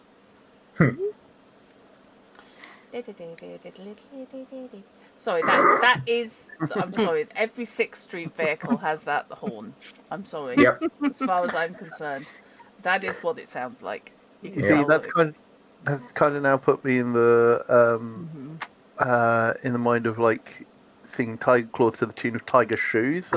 That's right. Oh no, I hate you now. Oh. Really like your Tiger Claws. Oh, God. No. Unfortunately, I can't hear Tiger Claws and not think of Eye of the Tiger. There is that. It's true. Yes, that may possibly be a gang leader who I have created. I went for Eye of the Beholder, and I used the same naming strategy, which of course the Eye of the Beholder is about a beholder called the Eye. So it's eye as in big eyeball of the beholder, Eye of the Beholder as in beauty / truth is in the Eye of the Beholder, and of course eye, of the beholder. Depending on how you phrase it, which I love that game. But no, I may possibly have created the Eye of the Tiger. Leave me alone. I'm sorry. No, please do not be sorry. Things destroy. Yeah. Yes. I mean, look, I've turned the title of a Eurovision song into an actual artifact in a campaign I ran. So that's fair. That is completely reasonable. The Diamond of Night was a major artifact in a campaign I ran. Mind you, some Eurovision songs they are just begging for it, aren't they? So yeah. So, as far as access goes, you have access to City Gang Honcho, minor politicians. Bear in mind, that's the sort of person, sort of city councillor type, or low-level city councillors. And helpful for getting permissions and filling forms out and such things as well. You know, getting your company spun up, that kind of thing. Yeah. Corporate executive. Well-known I have people access in to the myself. neighbourhood. Yes. Not that way. Not that way. Wait, no, I was laughing at fish. I didn't hear what you said. Okay, that is good. I hear Tiger Claws and think, they're great. Yeah. We know what cereal they have for breakfast. Yes. Yeah, but it's fine. Nobody knows what they taste like because everyone's too busy bouncing off the walls from the sugar rush. I've not had that in a long time. Yeah. I just misread a heading that just went in front of... What, you thought HR just hired assassins for you? What? Yes, that's how to recruit. We don't have any lawmen. The fixer, the operator role, which at least one of you is has gone for fixer, and I know at least one of you was considering it. Xantha, it's the Steeler. Oh shit! Oh no! Oh god! Yeah, I'm surprised you got that far before you stopped. No, I know. I was tempted to actually just do it cold. Yeah. No, that third line does actually require a run-up. It does fit the scansion, but... Yeah, it does. It works. Okay. I'd say blame Loop in chat for that, but I don't think that would stick. I don't think that would stick, no. Right, yes. Just in case anyone does look at the Lawman role, bear in mind Lawman can include any... not just Night City PD. It could be corporate security, Bounty hunter, investigators, all that. So it's worth bearing in mind it still exists. And their role ability is backup. They can summon help of their own type. Can you imagine? Can you imagine having all of us had gone with Lawman? Yeah. Walk into a situation, each of us summons people, we end up with a tiny army of officers. What you actually don't know is you all have the same contact, and it's like 2 guys turn up. Oh, Jesus. Oh no! So it's not like I then picture this like everyone just shows up en masse. It becomes West Side Story, yes. or like some modern version, and everyone starts clicking and dancing across the street. Well, they weren't, but thank you for that. Now, the previous incarnation of the tabletop, 2020, had an expansion that did allow for Lawman player groups. Protect and Serve, if I recall. Yeah. Or Serve and Protect, I think. So I was looking at running a Protect and Serve game at one point. Yeah, I can believe it. And it's a really interesting thing because, of course, you've got all sorts of attitudes within the police. You've got the yes, highly corrupt. You've got the working for the corpse. You've got the people who've pitched up and just want to try and make Night City a little bit safer. You've got the whole range, the whole shebang. There is a lot of potential there. Okay, operator. You know how to get things on the black market and are adept at navigating the complex social customs of the street. Actually, just one street. Crap anywhere else, just one street. For now, it's just the one street. Yeah, one street gets it all. No, wait, hang on. Back onto the one sheet. Contacts represents who the fixer can reach out to in order to source goods, favours or information. You will still have to pay for these. Reach is the highest price category of items a fixer can always source, and if they use their influence to gather other fixers into creating a night market, which makes all price categories of items available to them for a short time. So yeah, fixers can basically summon a night market. Yeah. you can go with sorry, carry on, Pete. Just imagine the fixer just snapping his fingers. Summon the night market. Yes. It's the classic, you call up someone and you say, well, I've just got 500 units of, Waldos. I'm looking to offload them. Have you got anything in that regard, you want to get shot of? We may as well make a feature of it. Yes. It's pure retail. Haggle. Still, sorry, go ahead. No, go ahead. I was just going to say Dandelion is a showman, so he would call somebody, but then also be like, all right, it's done. Go shopping, my friends. Yep. I can see Dandelion doing the I summon a night market that is also a gig, and it's like band merch is the wares that are available for sale. Yeah. Yeah. Yep. Haggle is the ability of a fixer to strike a deal. When haggling with a person, you roll cool plus trading skill plus your operator rank plus a d10. If you succeed, you get 1 deal of your operator rank or lower. Only 1 fixer deal per transaction. Grease, the fixer's ability to blend into the many cultures on and off the street, ability to know the language, social codes, and status marks for every group or culture. again, linking back to what I said about personal grooming, that's things like knowing not to wear red and blue when walking through that gang's territory, but keeping it in your pocket because once you go past that street, then you need to swap out the armband you've got on. Yep. And maybe change your t-shirt. See, it's things like this that I think are going to boost his Rocket Boy career. Yeah. You may have started writing some expanded rules for item availability and costs. You've stalled until Dropbox lets you open the core rules, though. Aha! Ooh. Cool.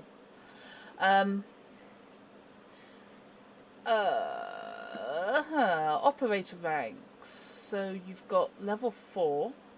No, you're level 1 for Fixer. Sorry, my apologies. Your contacts and clients, local honcho, gang lord, local neighbourhood leadership. Your reach, you can always find a place to source cheap and everyday items for your clients on a piece-by-piece basis, even if they're otherwise unavailable. And yes, the PCs can be your clients. Haggle. Yeah. If successful, you can get 10% more or less than the market price when buying or selling. This is why frequently the Fixer is the money machine for the group. Because at rank 4, if successful, when you buy 5 or more of the same item, you can get one more of that item for free. Greece, you know the cultural ins and outs of your immediate neighbourhood, including all the local gangs. Which means I've got to tell you who all the local gangs are. Yeah. I didn't think it was going to be important right up front, but the Tiger Claws are pretty close by. The Tiger Claws are, yes. And unfortunately, the Tweety Boys do now exist. Because nice. That's the way I phrased it last week. Yep. They are a gang. I approve of this. In fact, I might be inclined to join them. Yeah, the Tweety Boys are quite cool. I like them. I mean, they just bought the message that we sent out and went to immediately fuck with their the storage. Claws, yes, absolutely, yeah. Yeah, I mean, here's the thing. Here's the thing: is that they're going to be a vicious gang, but if they're like we expect them to be, they'll do it with class, and that's the main thing. They're all going round in tweed, which is Teflon coated for ease of cleaning the blood off. Yes, has universally been upgraded by their techs for extra protection. Oh, very good. And they all wander around and they know how to use Canvigny with their canes. So they can beat the bejesus out of you with style. And I have arbitrarily designed Bartitsu for them. So do they use their cool for when they're attacking instead of... First I'm going to lean a little left, then I'm going to lean a little right, then I'll have a little drink, and then accidentally elbow you in the face. Yeah, that's how it goes. Oh, wow. Poser gangs automatically use cool instead of reflexes for their attacks. So. Okay, Nomad, having taken the role 1. Yes. Moto. Is the slightly complicated one, because you've got it, but you're now having to build the structure to support that, the social structure to support that. Nomad adds their moto rank to any drive, land vehicle, pilot air vehicle, pilot sea vehicle, air vehicle tech, land vehicle tech, or sea vehicle tech they make. Whenever a Nomad increases their role rank ability, they have the option to either add a stock vehicle with minimum specs of their motor rank or lower to the pool of vehicles they have permission to use, or upgrade one of their already permitted family vehicles. That's the thing, you don't really have access to family vehicles because you're coming at this from the back, from the other direction. Yeah. A Nomad can only have one of their family vehicles out at a time. You can't borrow the sports car and then expect to come back until you've returned it. And also fill up the tank. You can only drive one vehicle at a time anyway. Yeah. But I'm currently treating the bike that we purloined from the biker gang that they left one behind, so I'm treating that as a bike. Yeah. And where I don't have access to extra vehicles because I'm not fully in family. Yeah. I'm taking the upgrades on the bike rather than extra vehicles available. So the bike's getting a little better. Yeah, so rank 1 to 4, compact ground car, gyrocopter, jet ski, or road bike is one of the vehicle options. So you're good anyway. Nomad vehicle upgrades. Hello, bulletproof glass. Communications centre. Hello. Ooh. Easily accessible touchscreen console with onboard agent and storage space loaded with removable tech. So, street walk then. Actually, you couple that with a machine gun. Say that. Actually, yeah, that and a 30mm machine gun, and you're pretty much good to go. I'm kind of lacking the 30mm machine gun for the moment, but it'll come in time. Yes, I love that. I love that show. I'm sorry. I don't care how unrealistic it is. I liked it. Right. I won't tell you the amount of different types of bikes they use to street. Oh, I know how many. I know how many different types of bikes they had. They had so many. I was a major fan, so I read it. It was all the comics, and I had this, Street Hawk magazine and everything. It's mainly because I wanted the bike. Yes, it's a very cool bike. Just that. I would love to have one. Any of them. Yeah. So, where are we? So all bikes. You need rank 5, unfortunately, for the enhanced interface plug integration. But basically, yeah, you can do different upgrades on different vehicles. And there are some very, very cool tables about what you can do with them. So all vehicles except bikes, jet skis and gyrocopters can have a heavy chassis at level 1. All land and sea vehicles can have an onboard melee weapon. You can mount front, side or back facing of the exterior of the vehicle. The driver can attack with it using their action. The weapon cannot be removed. Yes, you can indeed have the sword wheels. Ooh. You can do your full-on Boudica thing. Yeah. Wheel blades. Yep. Yes, indulge your Car Wars fantasies here. So yeah, those are... Oh, I didn't actually include the combat awareness solo. Yeah, you didn't do solo and you didn't do Rocker Boy. I didn't do solo, I didn't do Rocker Boy, no. I will do solo, however. Solo's very simple, really. They have combat awareness. This is, I know you've read it, Peyton, but I'm just thinking, since multi-classing seems to be de rigueur, I don't trust any of these guys not to. That's fine. Yeah. I'll just take a multi-role in everything. Yeah, but you need to get you need to get to at least, was it rank 4? Before you can multi-class over anything else. Otherwise, you are an amateur of the field, and you get laughed at by professionals. Yeah. It's like when the hobbyist turns up at an engineering convention and starts assuring them that no, they can fix anything. No. Yeah, they've got a tube of super glue. Yes. Right, when combat begins, before initiative is rolled, anytime outside combat or in combat with an action, a solo may divide the total number of points they have in their combat awareness roll ability among the following. If they don't choose to change them, their previous ones persist, so you don't lose out if you forget. It's just that you're stuck on what you last had until you decide to change. Damage deflection, which I love. For 2 points, decrease the first damage you take with this round by 1. You can basically roll with the punches. Nice. So you know how physics works. Fumble recovery. You've been trained to instantly recover from mishaps by taking your time with every shot. For 4 points, you can ignore critical failures you roll while attacking. These rolls are still treated as a 1, however. But they're not a fumble. Initiative reaction. Your reflexes are trained to respond instantly without thinking at the start of a firefight, adding +1 to your initiative rolls for each point. Precision attack. You've been trained to precisely aim attacks, giving you greater accuracy. For 3 points, you can add +1 to any attack. It does stack as you can put more points in. Spot weakness. You've been trained to look for weak spots to damage even heavily armoured targets. Each point adds +1 to the damage before armour of your first successful attack in a round. And threat detection. You have enhanced situational awareness. You are a Witcher criminal.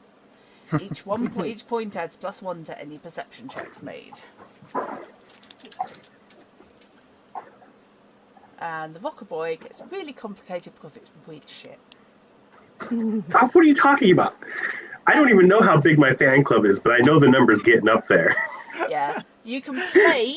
Yeah, you rank for Rocker Boy, so you can play in well-known clubs. You can have an impact on a single fan at a difficulty value of 8. You can convince that fan to do a major favour for you. It does include go to bed with the Rocker Boy, put a good word in for them. You know, anything on that line. Go get me some alcohol and booze. Yep. Sorry. So carry on, please. I was just gonna say, like, oh hey, there's 6 fans. You wanna hang out and drink and just maybe get into it? Oh good God, he's schematicking at me. I got told to do a technical drawing, so I started a technical drawing. Right. Okay. That's fine. I've only done the barrel so far. I need to actually diagram how the retraction works because I have an idea, and then I need to do like how it attaches to the chair, and then I've got to do the pile bunker support system. I feel AutoCAD of the future has definitely taken a downshift. Yeah. The only program I have installed is Paint, so I was just like, fine, I'll use it. We club together next time Affinity has a sale and we get a designer with the blueprint add-on. Ooh. There's a blueprint add-on? There is Artifacts Forge do a blueprint style. I'll be going shopping after the stream then. It is well worth it. Their stuff is so cool. Who I say there, I think it's one bloke. Right, so yes, charismatic impact. You can only use your charismatic impact on fans. But I do have to determine anyone you meet as a fan. And once they're a fan, I have them in my list of fans to go back to. You know, once they're a fan, I have them. That's very vampiric. It's kind of... I know. Once they have given me their souls, you know. It's... And I've tried, because I keep it in mind every session, but I've tried really hard not to like be like, oh, but is this person a fan? Especially like, because if we walked into the fashion place while we're getting the clothes, I was thinking about, are they fans? I checked. That would have been hilarious. Yeah, it's like that guy on the bus. Oh yeah, Vitreous Meat. I got him written down. Yeah. And there's also Viper and Mario as fellow musicians. I got them written down too as contacts. What a name. I know. Leave me alone. I was having trouble. But it kind of made sense. It was Vicious Meat, wasn't it? Well, it was Vitreous. Vitreous Meat, that was it. Yeah. Yes. And he was hanging out with his gang. They were all armed up and getting ready to go. And yeah, absolutely. Okay, ranks 3 and 4. You can play well-known clubs. You've done that. Impact on a small group of fans. You can convince a group of up to 6 fans to regularly hang out with you, provide booze, drugs, or other party favours. We gloss over what they are. I don't think they're talking about party poppers. Yeah, there's no point in making a double entendre about charismatic impact because the book has already done it. Yeah, the book just goes, look, we're not going to be subtle about this. Is that your charismatic impact? Or you just pleased to see me, yeah. Impact on a huge group of fans. Rocker Boy has a strong local following. Fans buy their recordings and merch. Biggest impact on the huge group of fans, of course, is in, I believe it's Don't Fade Away. Never Fade Away, sorry, which is Johnny Silverhand having a spec concert outside Arasaka as a diversion. Which he literally just pulls together with effectively the charismatic impact. And ends up with an entire cult-like following of fans who then attack the building to give him cover. So, Rocker Boys can be bleeding scary. Rank 10. Yeah. Impact on a huge group of fans. The Rocker Boys fans are now a worldwide following with strong cult-like attributes. They will do almost anything for the Rocker Boy if asked. They are a private army based on the Rocker Boys' charisma. Yep. Yep. So we're basically talking K-pop stans. Yeah. Yep. Absolutely. That's actually happier than where I was going. We're talking people climbing over each other to get to the Beatles. You know, the sort of the crap the Rolling Stones had to deal with. I say had to deal with, but you know. Yeah. I was thinking more like 1940s. 1940s, sort of. Well, yes. Rocker Boys can include artists, of course. So, you know, painters, for example, could garner a wide following. Yeah. Yeah. Problematic. God, now there's a sentence. Hitler was a rocker boy. I was like, what? It's kind of where my mind was going. Theoretically, the charismatic impact is the role that fits. Yeah, I know. That's where my brain just went. Yeah, so it's painful. Yeah. Fortunately, unless you're dealing with time travel, and last I checked, we're not. Yet. No. We need to go to Gaia Complex for that. Yes, Gaia Complex will do it. Okay, what's going on with my? Excuse me, my hair was made a break for it. So I've been reading the lore of the Gaia Complex off on that lovely source book, and it makes my head hurt in a kind of good way, because wow, the backstory on that game is complex. It's a lot more than I can get my head around. I was not expecting that. Obviously, it will almost certainly never come up in an actual game unless you really want to go high level, but it's very neat. I've only had to scooch through. Yeah, the US backer copies, last I checked, were on the ship somewhere in the Atlantic. So at least it's in the Atlantic. Yes, that's true. Hopefully our December nocturnal tornadoes won't interfere with that. Oh, yes. I don't know if either of you are in the areas dealing with such crap. The Amazon warehouse in Illinois that got destroyed is about 30-40 minutes from me. An Amazon warehouse got destroyed? Yes. Two did. There was one in Texas and there was one in Illinois. And I was like, this is when it starts. Come on, nature. Yeah, there's some really interesting drone footage of the of one of the destroyed warehouses. Bloody hell. No, I saw somebody posted just footage of one of the towns that the relative was in, and I was just looking, going, well, I got lucky. Because they weren't there, and it looks like somebody has triggered a nuke. It's ridiculous. Oh yeah, they flatten things. Yeah. Yes, Johnny Silverhand's at it again. Yeah. I would just very much like to know why American buildings all appear to be made of sticks. Because tornadoes. Because they're easier to put back together again. Well, it's cheaper, and we don't build to last as well. I mean, a lifespan of a building is 50 years, if you're doing well.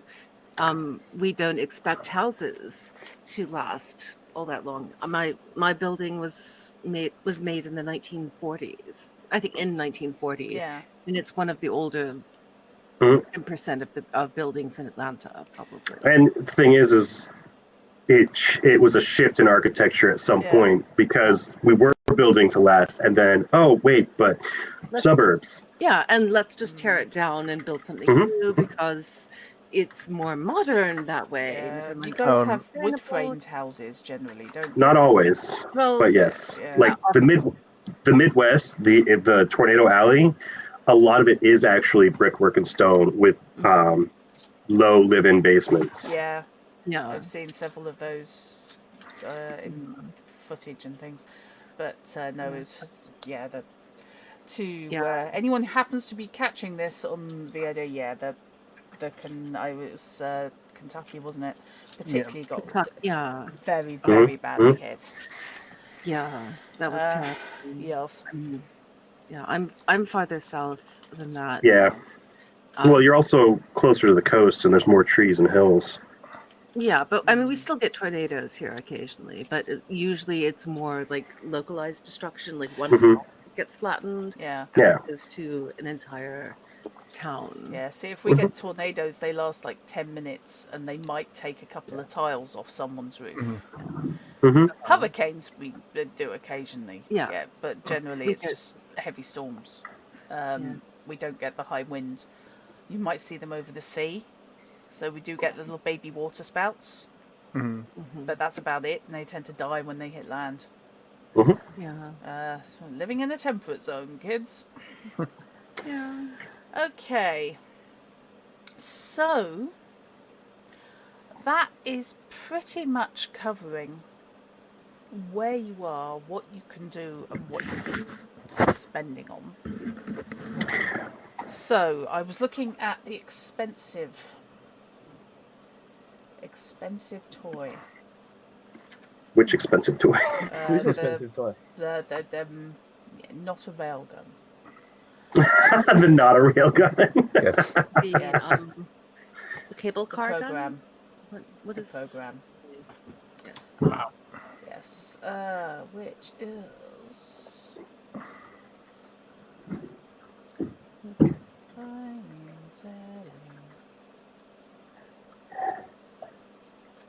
oh, that's the hustle. Do the hustle. So, did you say expensive 500 EB? Yeah. Okay. Okay. Without the help of an experienced fixer, no. Okay, that's fine. European night market. That's fine. Do you need me to set up a night market to try and get it? Honestly, it's probably not worth it. I'll just go with. I'll pick up the cheaper programs. I'll pick up an armor and a sword, since that's only 100 eb, 50 eb each. Yeah, they're costly, so yeah, you're fine with that. Yeah, cool. Just thinking. So I've spent for MedTech Roll 2. Okay. 3 would be 180. But I've got 40 points left, and I kind of want to spend them. Save them. Well, you see, I was thinking of buying I was thinking of buying at least one rank of. I was thinking of buying one rank of wardrobe and style. It would fit. Yeah. That's only 20 points. In the scheme of things, that does absolutely nothing mechanically. But you never know. That extra point could come in. Yeah. Could be the difference. You know what? I will spend 20 points to get myself one level of wardrobe and style, because I think it fits the character. Yeah. Especially now that he's got the expensive Italian leather bag. Yes. and suit. Yes. Not that he's needed in the past, because he has, because as I explained in my backstory, he's not charismatic, but people know his technical ability. Which is how he has got the job, and he's tended to stay with the same fixers, even if they are Morton, Yeah, so I'm looking forward to voicing when he turns up. my backstory. I think I went slightly overboard on his backstory, but well, you did have a lot that you had to write out. I mean, all of the people who had been in relationships with him and who have died or disappeared, and yes, we worry about your relationship history in this game. Electrum doesn't really. I will, however, suggest along those lines, because I did do a piece, I don't know if you've read it, in the tabletop role-playing section of our Discord. I did do a little piece which I may well expand out to a full Ko-fi post, about backstory and not surprising the GM. Yes. Yes. Basically, you can surprise the players and you can surprise the GM with your play, but the GM literally runs the world. Like last session, something came up that I didn't expect was going to come up, and I messaged Drud about it just to see. Yeah, it's fine for things to come up on the fly, but you check them with your GM, and don't just introduce new things off the cuff unless the game specifically is one of those ones where you can. Yeah. But that is agreed and announced and understood by players ahead of time. Yeah. I think it's more of a problem when people are used to the very, very heavy improv games. Yeah. Where it's, yes, I can change the entire nature of reality around me. And it's not a problem. But for something of a more traditional rules-based game, it's the sort of thing that says, oh yeah, actually, you know what? My father is a major criminal overlord. Is he? Where's that written? The answer is no, he isn't. You know, that sort of thing. Springing shit like that on people is just, that's A, it's rude. And B, it's, oh, actually, I've always had this ability. Or I've always had these contacts, and the GM's thinking, well, I would have written the story completely differently if I knew that's what I was dealing with. Yeah. So, see, that's why I just went with whatever context you give me during play, those are what I have. Yeah. And, like, if I'm going to do something that's going to change or give me abilities, like with, I'm going to tell you in a minute, but with implants to my audio suite, those change and affect how things run, so that sort of thing. But yeah, it's basically when you're coming up with your backstory, anything that's important, try and get it in from the get-go, and include the GM in. You know, you can swear them to secrecy, so that they're not telling the rest of the group, and it's fine to spring things on the rest of the group to a certain extent, because that's how people work. But so long as it doesn't trigger. As long as it doesn't screw anybody over, no. Mentally or in-game, ideally. No, Monia, you didn't. Okay. You didn't. Just Don't worry. Don't worry. Okay. General statements are always taken. No, it's fine. You haven't. I'm not naming names. You haven't. It has happened in the past. I am not going to specify whether it was even with hints. Yeah. Or even with this incarnation of hints, but it has happened in the past. And I'm sorry. I wasn't meaning to. No, it's fine. No, you're fine. No, I was just like, oh God, did I do that? By raising it, I'm simply making people aware of it, especially people who maybe haven't played with us yet, who are thinking they might want to get into gaming. It's a good thing to do to get into the habit of. To think of the GM not just as another player at the table, but they are the person who is running. They're the server who's running the background sim. Also, people should bear in mind that backstory doesn't need to be an in-depth novel story. Just hit the highlights of this is this. Like the GM has a lot to read, so.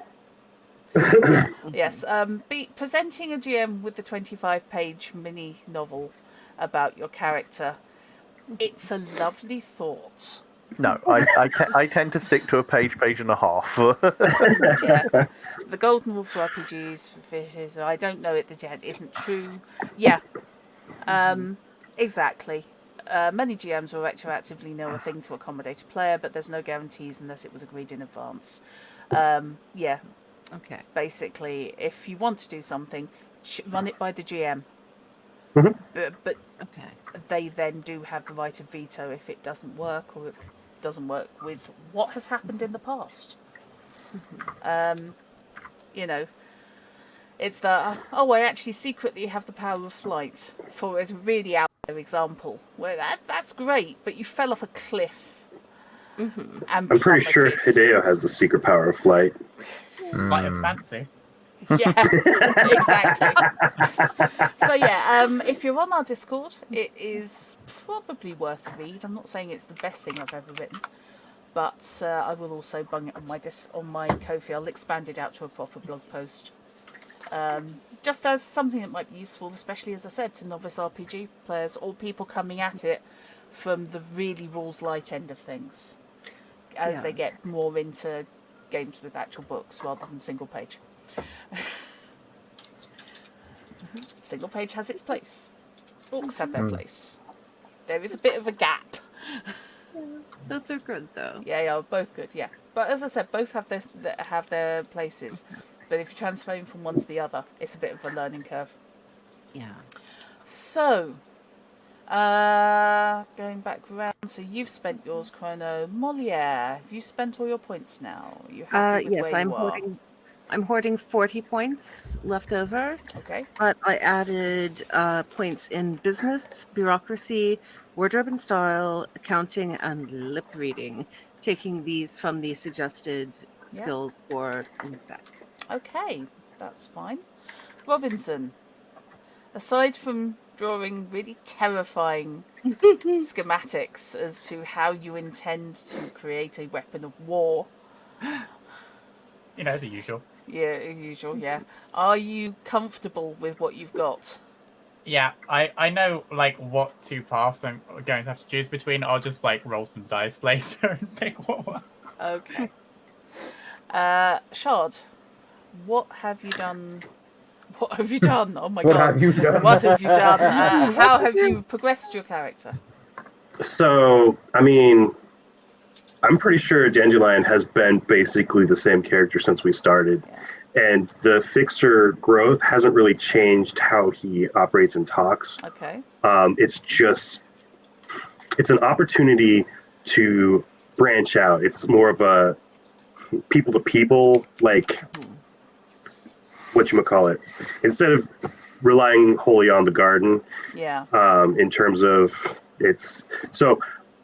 and I also went with it because having someone in the team to help grease or talk about or work out things was good, and I'm going to continue with that. And I'm saving my 50 IP so that I can start ranking it. I probably won't buy any more skills simply because the skills between a fixer and a rocker boy tend to be very similar in nature. Yeah. So you're concentrating more on face-to-face interactions, face-to-face being a relative term, since a lot of it is going to be done by agent, but it's more of a the third personal interaction. Yeah, personal interactions as opposed to talking to a faceless audience. Right. And in terms of any changes to my body, I upgraded my cyber audio suite to have a level dampener, amplified hearing, and an internal agent, because I figure if I'm doing the fixer thing, I should be able to have conversations subvocally without that makes sense. Interfering. Yeah. That does make a lot of sense. The other two I should have done earlier simply because level dampener when playing loud music or in a concert hall, and that's automatic, so I'm now immune to sound related things. And then amplified hearing is just +2 for perception when it involves hearing. Yeah. Okay, that's absolutely fine. I agree on the internal agent. I think, that's how it works. Okay, Knight. Anything further you want to add to how you've changed? So, I've decided that I'm going to stay where I am in terms of banking the current IPs. Okay. And focus pretty much entirely on building things with the Nomad family and expanding out the Nomad route. Okay. Through the Moto to get fully in with the family and effectively build up towards rank 4. Okay. So that's going to get banked. That's fair. Have you picked a family that you're trying to get involved with yet?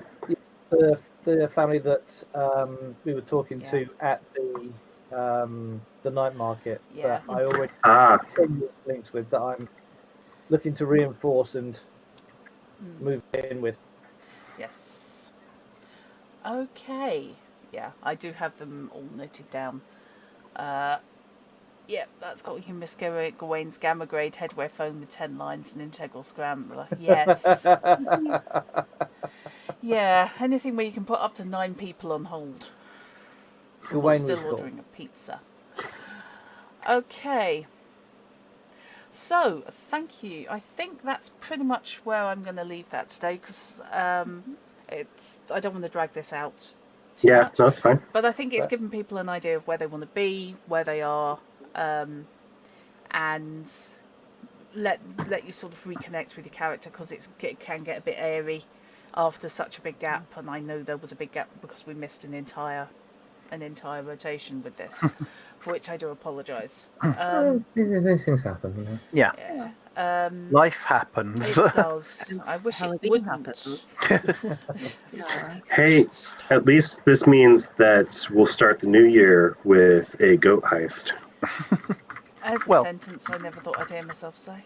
I mean, we literally start with a kidnapping, so. Oh yeah. So yes, that will be. That's a genius one, growing up.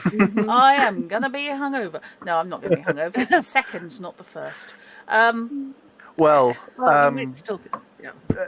schedule TBD. Schedule TBD. Yeah. We are working a few things out. Yes. But the earliest it could be is the second. Earliest it could be the second. I'm still hopeful that Alexia might be able to finish off the Delta Green game on that date, but I am waiting to hear. Sorry, Dr. Loop, were you not in the loop, Dr. Loop?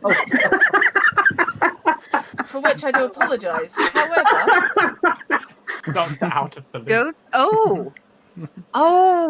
Loop. How can you make that word mean so many different things? Because it's Molly. Because it's Molly, yes. What did I do? Yes, you managed to... You managed to say the same word in multiple different ways with multiple different inflections and feelings. Yes, and it was quite impressive. Mm-hmm.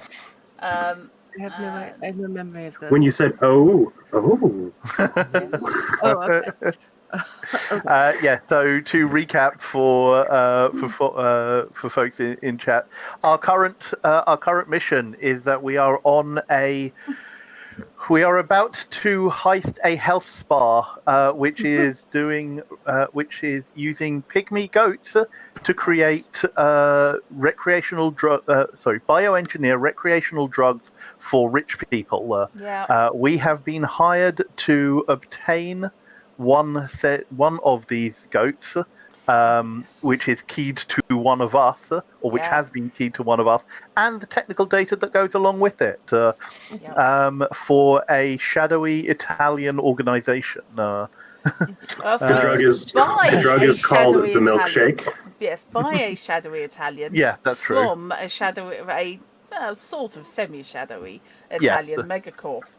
We have learnt that the health spa is operated as a Biotechnica facility, even though they are not advertising it as such. It is just a corporate retreat. So we are going to have to go in, pose as execs and their team. No, yes, it is technically milk crime, but we are going to skirt over that, Luke. We are not milk criming in this channel on this service. No, we will not be. That is not how it works. There has been. We will classify it as goat crime. Yes. Yes. It is milk liberation. Milk liberation. Oh no! I'm going to use this on some coworkers that I know. I would just like to display, however, that no, that's not right. That's me. A picture of the goat. Yeah. Oh, the goat. It should be noted, Loop, that there's already been project creep, and we are now stealing 2 goats instead of 1. One of which will potentially be our group mascot. Yes. Take 2 loops into the shower. Of course, if there's any rough and tumble on the way out, we may have to cheese it. Oh. There you go. That is the size of goat that we are dealing with here. The one that's being held under the guy's arm. Yes, this is a baby goat. Very tiny. Yes. That's actually slightly bigger than the one you're going to be stealing. Yeah. Yes. That's true. Yes, the one you showed us last time was a little smaller than that. It was a little smaller, yes. like about the size of a palm with a little bit. Yeah. It was more along those lines. A pocket goat. Yes. So you graduate from teacup pigs to pocket goats. Yes. I wonder. No, that would be too hard. Yes. I was just thinking if we could acquire a pygmy goat, and it's their comfort pet, and Naboo walks in with their comfort pet, and we go and do the heist and just swap the goat out, and she walks out and no one questions it because she already came in with a comfort pet. I think they'd be finding one coming into a facility full of goats with a goat. Yes. Yeah, they might also, just think that's an issue. Finding a live animal that hasn't been turned into meat. See, that's what I was. That's what I. Yeah, is we can't afford a goat. We really can't. See, that's why if we can't afford a goat. No. That's why if we walk in and walk out with a trench coat full of goats, we will make bank. No, I can just like one of those shady back alley folks with the seedy trench coat just opens it up. It's like crack of goats pinned inside in straps. This is what it says Rolexes down, the fake Rolexes down the inside. Yeah. Because of course closing the trench coat acts as a sound muffler. Exactly, yes. It's like tents, they're completely soundproof. Right, okay. So yes, we're looking at roughly 3 weeks then for the next session, but it is work in progress because there's this Christmas, New Year, and stay tuned to Discord and multiple things, Twitter and various outlets as we discuss our New Year's plans, because there will probably be a hint New Year's of some kind. I think there probably will be, yeah. Since last year went so well. Yep, especially if it may include possibly alcohol. If it doesn't include alcohol, I'll be amazed. Right. Unless you don't drink, in which case there is no obligation to. Yes. Well, there's an obligation to hydrate properly. Exactly, yes. We are very much into self-care here in the Hint community. Yes, self-care and alcohol. No, wait, hang on. That's just me. So... Yes, you can indeed. Everyone else is being terribly organised on this. Thank you, Molia, for this. The hints. Probably the hint place.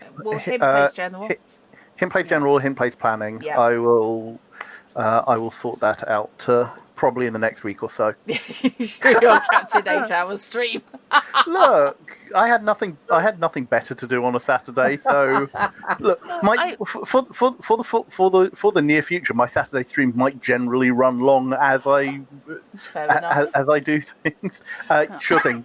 Thanks for letting me know, Dr. Loop. I will remember to tag you for that. Sure. And it's good to know your streams may run longer because that means I might actually be able to show up for them. I would have been able to show up for the one yesterday. I just assumed by the time I got up, you were long. Well, no, that is the thing. Somebody tweeted me. It said they assumed they saw the fact that I was live and assumed that it was a Twitch issue. That was misrepresenting it. Twitch doing that. No, you're still live thing. It did that to me the other day.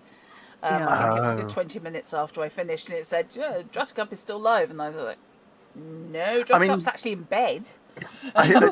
Sometimes there is lag because, like, for my first Umurangi Generation stream, I encountered Twitch through a conniption at the end, towards the end of my stream, and because I didn't want to cut off people who were still watching. I waited until all the lag played out, and it turned out it was something like 25 minutes of lag. So I didn't stop the stream until 25 minutes after I'd actually stopped speaking. Ouch! Ouch! No, they. So Twitch definitely had an issue that night. They actually emailed. I don't know if anyone else got it, but basically saying, "Yep, we've had problems with our servers. It went wrong." I haven't people read that have email. been showing live when they're not live at the end of their. It's not been triggering properly at the end of their stream. I suspect this is down to the AWS issue. I think this is down because, of course, Amazon Web Services got clobbered. So it could well be. Because, funnily enough, Twitch is hosted, last I checked, on AWS. As is, half the world. As is half the universe, Right. Google, I think. Yeah. Yes. Bizarrely, which I think is brilliant. Most of their North American services are hosted on AWS. Yeah, which is why Gmail temporarily had apparently issues as well, depending on where people were in the world. Right. Okay, so what are we on next week? We are on Hunters Hunted. We're on Hunters Hunted. Session 2, which is... Session 2. Another one of those where life has just thoroughly got in the way and torpedoed every attempt to run Session 2. Yeah. No, I'm sure it's... Oh, no, it is Session 2. Yeah, no, I thought it was at least 3, but then, because I was talking with Knight earlier in the week, and it's like, no, it's just Session 2. We did a lot of prequel bits and pieces offline. Yeah. But in terms of actual stream, it's Session 2. Yeah. Hey, look at it this way. It has been a campaign that is going to be continued, and we haven't died to vampires yet. Or werewolves. Or werewolves. You won't. If you're playing Hunters Hunted, your werewolves won't come after you unless you're helping kill the planet. If you're a full-blooded eco warrior, the werewolf will leave you alone. Depends. It depends on if they're infected by the spiral or. That's we'll true. call it infected. That's true. But if you met any of the werewolves in my other group's campaign, you'd be all right because they're usually. I mean, the last group were a bunch of just mad Yorkshire hobos. I will say we already. Well, my character already encountered and killed a werewolf, but it looked very sick. Oh, so it was a mercy kill, or was it a spiral dance? It was a I don't want to die kill. I'm not going to give any plot away as to. All right. Well, I guess I'll just have to watch it then, won't I? Yes. So I've got an eco warrior. He's a total eco warrior. He's very big on defending the natural world. And recycling. He's big on recycling. Yes, recycling fertilizer and natural feed for bears. Yes, and bone meal. Yes. Yeah. Fish blood and bone. Well, not fish. This is a crack group we've got together for hunting supernatural things. Yes. Great. Oh yes. I may possibly be paying a serial killer. Okay. And it's all happening in the very, very safe Pacific Northwest. Yeah, because nothing ever goes bad there. Nope. Grim was not set there. It's fine. I mostly grew up in the Pacific Northwest. I'm fine. I mean, it produced you. That's an indication of something. Let's not take the predisposition for a lot of like horror and urban fantasy audio dramas to be set in the Pacific Northwest. Right. I mean, when you're out in the woods, they are kind of creepy, but it's a nice creepy. It's a good feeling. No. I'm not big on being alone in the woods with things that might regard me as edible. So yourself? I'm sorry.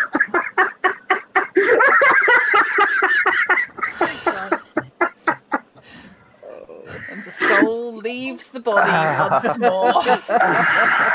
And I think we will drag things to a close there. Thank you very much, Peyton Helix, Chrono Magistrate, Molietsu, Robinson Shard, and Nightbites. Thank you very much indeed. Peyton Helix, if I recall correctly, you have a YouTube channel under that name, yes? YouTube channel Charisma to AC. We have just wrapped up our Werewolf the Apocalypse campaign, the Yorkshire Hobos campaign, which was a blast. We're now moving on to a Legends of the Five Ring 5th edition campaign called A Grave Wedding, where we must all investigate a mass poisoning at a wedding we all attended and at which we are the only survivors. So we may that's be not implicated. sus. So we have to clear our names and find out who committed this terrible murder in an effort to sabotage peace between two rival clans. Excellent. Why not just cover it up? Because we didn't actually do it. Yeah. I now want to play an RPG where everyone thinks they're the murderer, but the person died of natural causes. So you're all trying to prove you're not the one that killed them. And my next murder mystery investigation is born. Yay. Chrono, you streaming Wednesday, Thursday, Saturday? Yes, I will be doing my usual Wednesday evening, Thursday afternoon, Saturday morning schedule. Not entirely sure what I'm playing, but I am hopefully carrying on my vague colour theme for December and have picked up Gris or Gris. So that will probably be my Wednesday and Thursday streams. Fair enough. So another puzzle platformer that I have finished Hue. Yeah, I had a look at Greece. It looks fascinating. It looks like it'd be one that drive me around the bend. But I have a funny feeling it might do this. It might do similar, but it's like I have seen Let's Plays of it before, so I know it is beautiful. Yeah. It does play around with like light and shade and things like that. Yeah. Cool. Moliere, have you any streams or are you busy this week? Well, I was going to say neither, but my intent is as always to return to streaming. Okay. Whether I will manage that this week, I have no idea. Absolute worst case scenario, between Christmas and New Year, I have already arranged to co-stream with a friend. Cool. We're going to play Unraveled 2 because she's good at platforming. I am not. And she's going to teach me some positive reinforcement ways, especially front chaining for learning new skills in platforming. And also, I'm probably going to swear a lot. So, worst case scenario, I will be playing a small yarn creature tied to another small yarn creature at the end of the month. It's a really adorable game. I'm just horrible at it. Excellent. No, nobody is born knowing how to do this shit. So good luck to you. And I will look forward to trying to see that. Robinson, do you have any streams planned? Unlikely. I'd like to continue playing Jurassic World Evolution 2, but I'm sort of occupied playing the latest expansion of an MMO. Fair enough. I don't like streaming me playing MMOs because I don't play them very well. Shard. I don't know. The last few weeks have been weird. Yeah. Went from too much of Sarah's family to, oh no, we now have a new family member dog thing. And like... River. Yay. Yes, that's a point. Yes, we haven't seen River. I take it River is banished from the streaming room. No, she's been in here a number of times. She doesn't jump up in the lap, though. She's come up and put her head in my lap, got scritches. I mean, you've seen me reach over like this. Yeah. Yeah, that was River. It was a toss-up whether it was River or Child. So. I thought about trying to get her up in my lap, but she is a bit too big for laps. Fair enough. No such thing. That would be comedy. Okay, and Knight. So I should be hitting the drum cave on Tuesday, as per schedule. I wouldn't say as normal because the schedule's been thrown around by life of late. Mm-hmm. Speaking of which, Thursday's drum stream is hanging in the balance. Right. So keep an eye on Discord and Twitter for Thursday, but Tuesday should be going ahead as planned. Cool. And then Saturday, I'll be back into Forza or Elite, whichever I happen to be leaning towards at the time, because Elite has new SRVs that I want to go play with. New SRVs you want to play with. Yeah, it's a two-person tank SRV, and I want to go blow stuff up. So tomorrow, my Monstrous Monday stream may well be another de-stressing Jessica, especially if I can line up a fish, because I would like to go back to Conan Exiles.